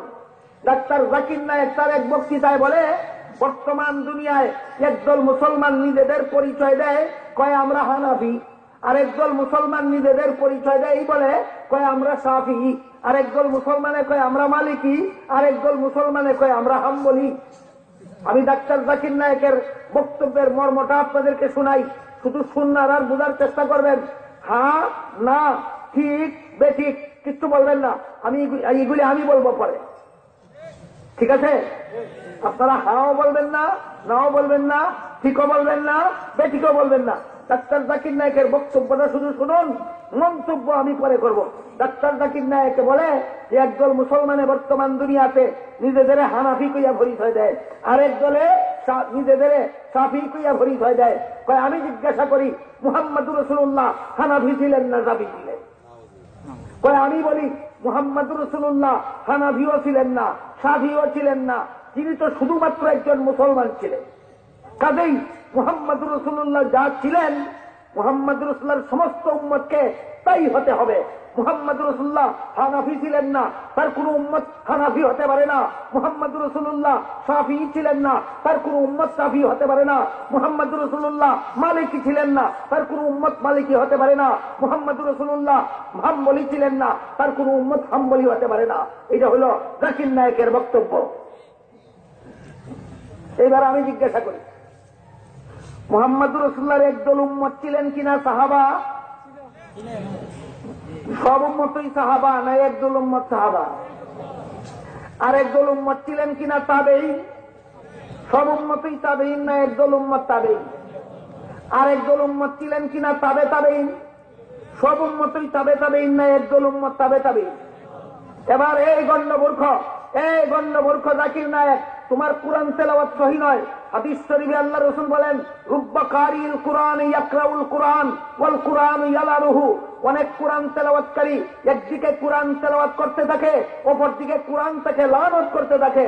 মুহাদ্দিসিনে কেরাম হাদিসের ব্যাখ্যায় লিখেছেন, এই কোরআন তেলাওয়াতকারীকে যে একদিকে কোরআন তেলাওয়াত করতে থাকে, অপরদিকে কোরআন থেকে লানত করতে থাকে, এটা হইল যে কোরআনের সহি তেলাওয়াত করে না। এদের মধ্যে একজন হইল ডাক্তার জাকির নায়েক। আমি জিজ্ঞেস করি, হে গণ্যমূর্খ জাকির নায়েক, তুমি তো কোরআনের সহি তিলাওয়াত জানো না, তোমারে কে কইছে ইসলামের বিধান নিয়ে নাক গলাইতা? তোমার বক্তব্য হলো মুহাম্মদুর রাসূলুল্লাহ শুধুমাত্র মুসলমান ছাড়া কিছু ছিলেন না। কাজেই মুহাম্মদুর রাসূলুল্লাহর সমস্ত উম্মতেরা মুহাম্মদুর রাসূলুল্লাহ যেমন ভাবে হানাফি ছিলেন না, শাফিঈ ছিলেন না, মালিকি ছিলেন না, হাম্বলি ছিলেন না, তেমনি ভাবে মুহাম্মদুর রাসূলুল্লাহর কোন উম্মত হানাফি হতে পারে না, শাফিঈ হতে পারে না, মালিকি হতে পারে না, হাম্বলি হতে পারে না। আমি জিজ্ঞাসা করি, মুহাম্মদুর রাসূলুল্লাহ সাহাবী ছিলেন না তাবেঈ ছিলেন? মুহাম্মদুর রাসূলুল্লাহ সাহাবী ছিলেন, তাবেঈ ছিলেন? তাইলে এখন কি হইল? তোমার এই মন গড়া বক্তব্য গেল কোথায়? মুহাম্মদুর রাসূলুল্লাহ যেমন ভাবে সাহাবী ছিলেন না, কিন্তু তার একদল উম্মত সাহাবা ছিল। মুহাম্মদুর রাসূলুল্লাহ তাবেঈ ছিলেন না, তার একদল উম্মত তাবেঈ ছিল। মুহাম্মদুর রাসূলুল্লাহ তাবে তাবেঈ ছিলেন না, তার একদল উম্মত তাবে তাবেঈ ছিল। সুতরাং তোমার বক্তব্য আগাগোড়া গলত। এরপর দেখুন, কয় মুহাম্মদুর রাসূলুল্লাহ শুধুমাত্র একজন মুসলমান ছাড়া আর কিছু ছিলেন না। এটা একটা কুফরি কথা। যে ব্যক্তি বিশ্বাস করবে আমাদের নবী শুধুমাত্র একজন মুসলমান ছাড়া আর কিছু ছিলেন না, সে আর মুসলমান থাকতে পারে না, কাফের হয়ে যায়। আমি জিজ্ঞেস করি, আপনাদের নবী শুধুমাত্র একজন মুসলমান ছিলেন না শফিউল মুজনিবিন ছিলেন? রহমতুল্লিল আলামিন কে ছিল? জাকির নায়েকের বাপ। খাতামুন নবীন কে ছিল? জাকির নায়েকের দাদা। মুহাম্মদুর রাসূলুল্লাহ খাতামুন নবীন ছিলেন। কোন উম্মতে যদি দাবি করে কাফের হয়ে যাবে, মুহাম্মদুর রাসূলুল্লাহ রহমতুল্লিল আলামিন ছিলেন, কোন উম্মতে যদি দাবি করে কাফের হয়ে যাবে। সুতরাং মুহাম্মদুর রাসূলুল্লাহ যা ছিলেন উম্মত তা হতে পারে না, উম্মত যা হতে পারে মুহাম্মদুর রাসূলুল্লাহ তা ছিলেন না। এত দূর যাবেন কেন? আসেন আপনাদের মসজিদে। মসজিদের নামাজের জমাত যিনি পরিচালনা করেন তার পরিচয়? মসজিদের নামাজের জমাতের জন্য যিনি আযান দেন তার পরিচয়? যারা গিয়া জমাতে শরীক হয় তার পরিচয়? এক মসজিদের এক নামাজের এক জমাতে একজনের পরিচয় ইমাম, এই পরিচয় অন্য কারো হতে পারে না। আরেকজনের পরিচয় মুয়াজ্জিন, এই পরিচয় আর কারো হতে পারে না। আরেকজনের পরিচয় মুক্তাদি, এই পরিচয় আর কারো হতে পারে না। ঠিক তেমনি ভাবে মুহাম্মদুর রাসূলুল্লাহর একদল উম্মতের পরিচয় হানাফি, এরা শাফি হতে পারে না। আরেকদল উম্মতের পরিচয় শাফিঈ, এরা মালিকি হতে পারে না। আরেকদল উম্মতের পরিচয় মালিকি, এরা হাম্বলি হতে পারে না। আরেকদল উম্মতের পরিচয় হাম্বলি, এরা শাফি হতে পারে না। মুহাম্মদুর রাসূলুল্লাহ হানাফি শাফি হবেন কেন?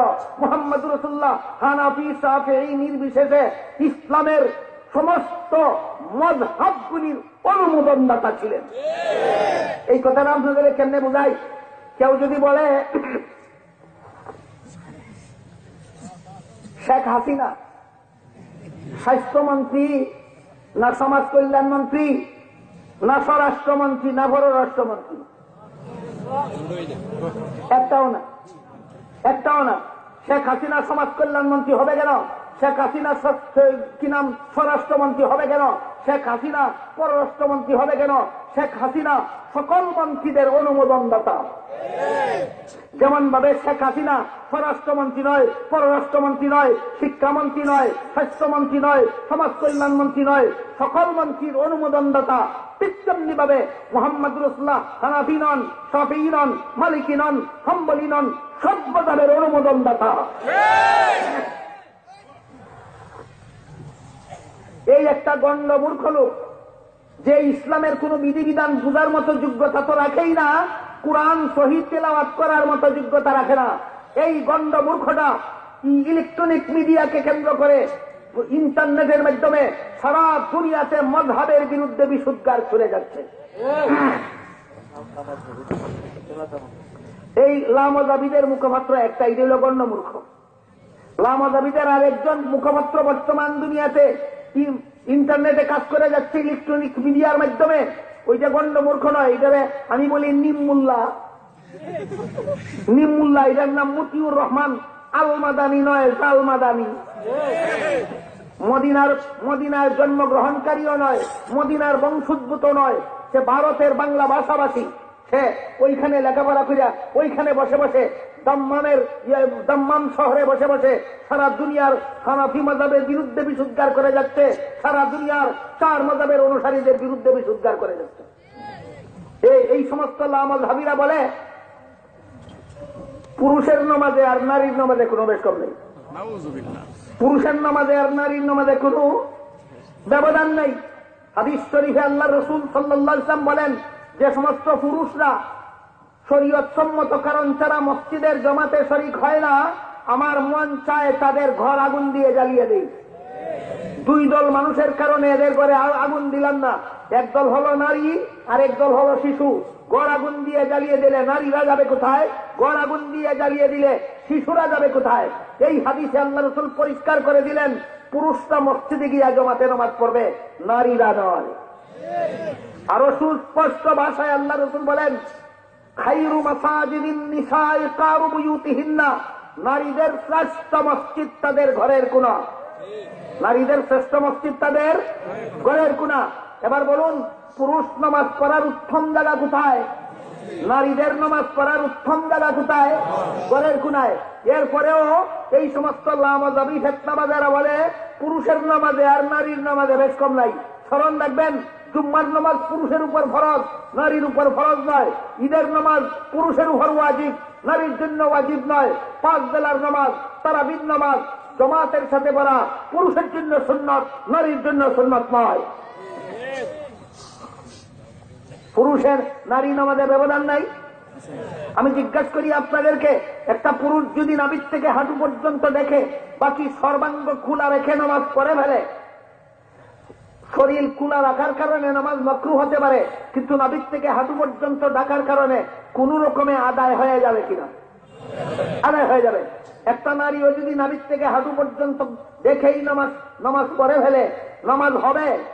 তাইলে পুরুষের নামাজে নারীর নামাজে ব্যবধান হইল না কোথায়? এই নামাজ হাবিরা, তোমাদের মন গড়া বক্তব্যের নাম ইসলাম নয়। ইসলামের বিধান কোরআনে আছে, ইসলামের বিধান হাদিসে আছে, ইসলামের বিধান উম্মতের ইজমায় আছে, ইসলামের বিধান ইমামগণের মযহাবে আছে। তোমাদের মন গড়া বক্তব্য ইসলামের বিধান নয়।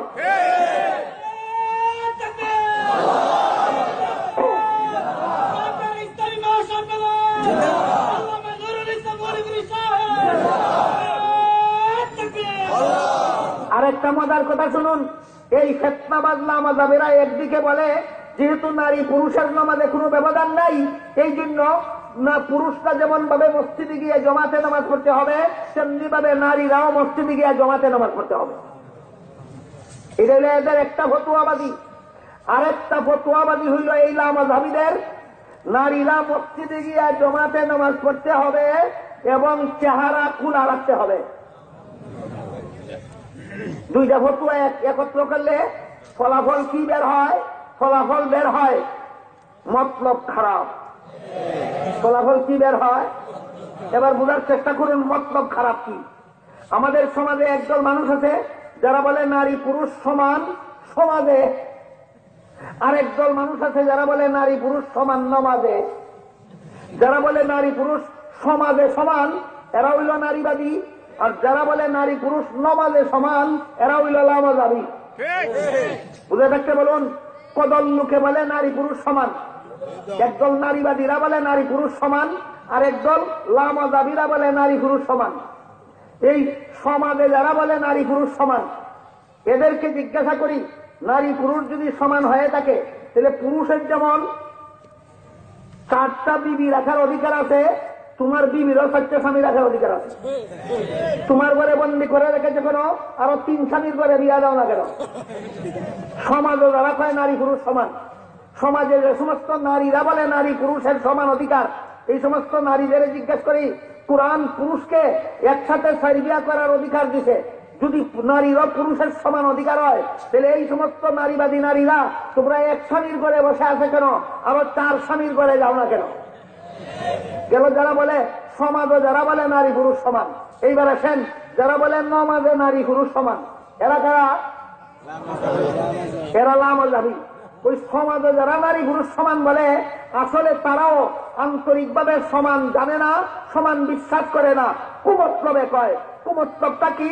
এই সমান অধিকারের স্লোগান দিয়া নারীদেরকে পথে ঘাটে হাটে মাঠে শহরে বন্দরে যেখানে সেখানে দেখতে চায়। কি করতে চায়?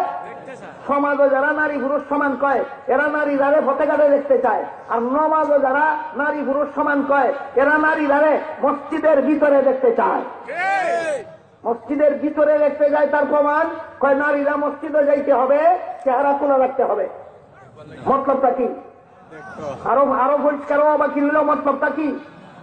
অথচ হাদিস শরীফে আল্লাহর রাসূল বলেছেন, খায়রু মাসাজিদিন নিসায়ে কারু বিয়ুতিহিন্না, নারীদের শ্রেষ্ঠ মসজিদ তাদের ঘরের কোণা। বলুন আল্লাহর রাসূল নারীদেরকে পুরুষের মসজিদ উত্তম বলেছেন না তাদের ঘরের কোণা উত্তম বলেছেন? নারীদেরকে তাদের ঘরের কোণা উত্তম বলেছেন। কোন পুরুষ যদি শরীয়ত সম্মত কারণ ছাড়া একা একা ঘরে নামাজ পড়ে ফেলে, নামাজ হবে না, না সওয়াব নষ্ট হবে? সওয়াব নষ্ট হবে। ঠিক তেমনি ভাবে কোন নারীও যদি মসজিদে গিয়া জমাতে শরীক হয়, নামাজ হবে না তা নয়, সওয়াব নষ্ট হবে। বুঝে দেখতে বলুন, পুরুষের নামাজের সওয়াব নষ্ট হয় কিভাবে পড়লে? জমাত ছাড়া একা একা পড়লে। নারীর নামাজের সওয়াব নষ্ট হয় কিভাবে পড়লে? মসজিদে গিয়া জমাতে শরীক হইলে। কথা পরিষ্কার হইল? এবার শুনুন, কোন পুরুষ যদি মসজিদের জমাতে না গিয়া ঘরে নামাজ পড়ে ফেলে সব নষ্ট হইল, মানে আখেরাতের ক্ষতি হইল। সব নষ্ট হইল মানে আখেরাতের ক্ষতি হইল, দুনিয়ার কিছু উপকার হইল।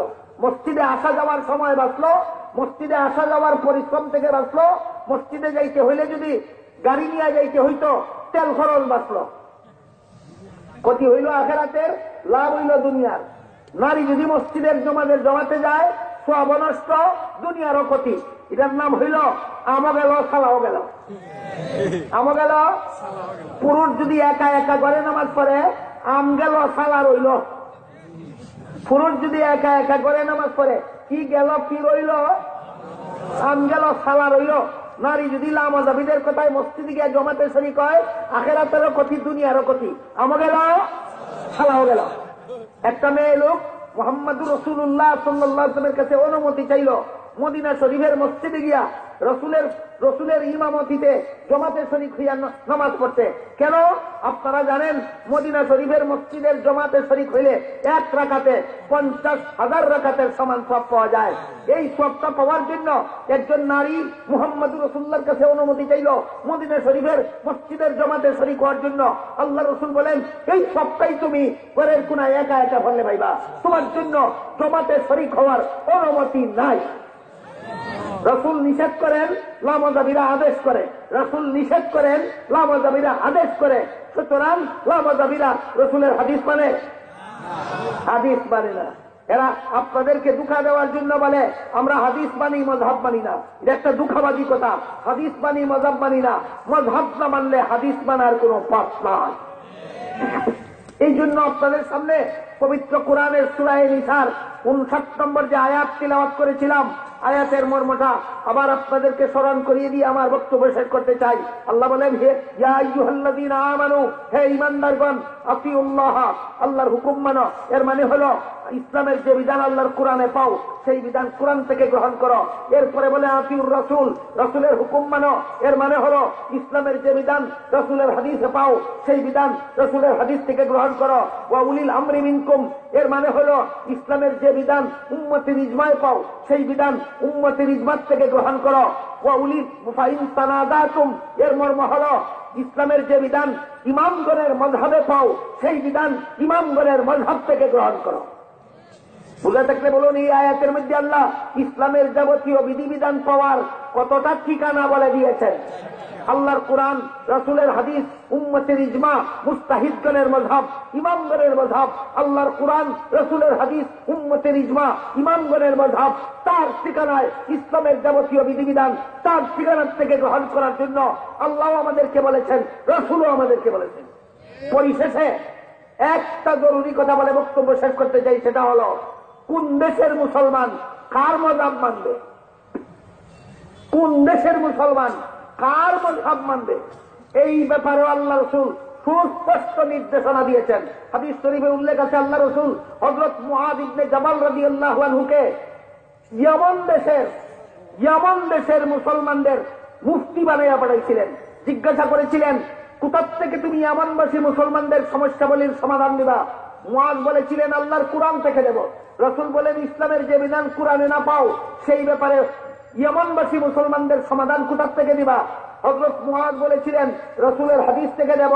রাসূল বলেন, যে বিধান আল্লাহর কোরআনেও না পাও, রাসূলের হাদিসেও না পাও। এই হাদিসে আল্লাহ রাসূল পরিষ্কার বলে দিয়েছেন ইসলামের অনেক বিধান আছে, পরিষ্কারভাবে কোরআনেও পাওয়া যাবে না, পরিষ্কারভাবে হাদিসেও পাওয়া যাবে না। তাই রাসূল মুআযকে জিজ্ঞাসা করলেন, ইসলামের যে বিধান কোরআনেও না পাও, রাসূলের হাদিসেও না পাও, সেই ব্যাপারে ইয়ামানবাসীদের মুসলমানদের কোথা থেকে সমাধান দিবা? মুআয বলেন, কোরআন হাদিসের আলোকে আমি গবেষণা করে বের করে দেব। এই দেখেন, কোরআন হাদিসের আলোকে গবেষণা করে বের করে দেওয়ার কথা রসুলের সামনে রসুলের হাদিস সাহাবী বলেছেন। আল্লাহ রসুল শুধু সমর্থন নয়, সন্তুষ্টি প্রকাশ করেছেন। এবার বলুন মুআয কোরআন হাদিসের আলোকে গবেষণা করে যে সমাধান দিবেন, এটা আবু বকরের মযহাব না মুআযের মযহাব? মুআয গবেষণা করে ইয়ামানবাসীদেরকে যে সমাধান দিবেন, এটা উমরের মযহাব না মুআযের মযহাব? মুআযের মযহাব মানার জন্য কোন দেশের মানুষকে বাধ্য করে দিলেন? যে দেশে মুআযের ফতোয়া সেই দেশে। এই হাদিসের দ্বারা আল্লাহ রাসূল পরিষ্কার করে দিলেন, যেই দেশে যেই মযহাব চালু আছে ওই দেশের মুসলমান ওই মযহাব পালন করবে। এবার বলুন বাংলাদেশে কার মযহাব চালু আছে? সুতরাং বাংলাদেশে যদি কেউ হানাফি মযহাবের ফতোয়া দেয় সে হবে ফেতনাবাজ। বাংলাদেশে যদি কেউ মালিকি মযহাবের ফতোয়া দেয় সে হবে ফেতনাবাজ। বাংলাদেশে যদি কেউ হাম্বলি মযহাবের ফতোয়া দেয় সে হবে ফেতনাবাজ। বাংলাদেশে হানাফি মযহাব চালু, এই দেশের মুসলমানকে হানাফি মযহাব মতো ইসলামের বিধান পালন করতে হবে। যেমন ভাবে ইয়ামান দেশবাসী মুসলমানকে মুআযের মযহাব পালন করার ব্যবস্থা দিয়েছিলেন রাসূল করিম সাল্লাল্লাহু আলাইহি ওয়াসাল্লাম। পরিষ্কার হইল কিনা কোন দেশের মুসলমান কার মযহাব পালন করবে, যেই দেশে কার মযহাব চালু আছে। আল্লাহ আপনাদের আমাদেরকে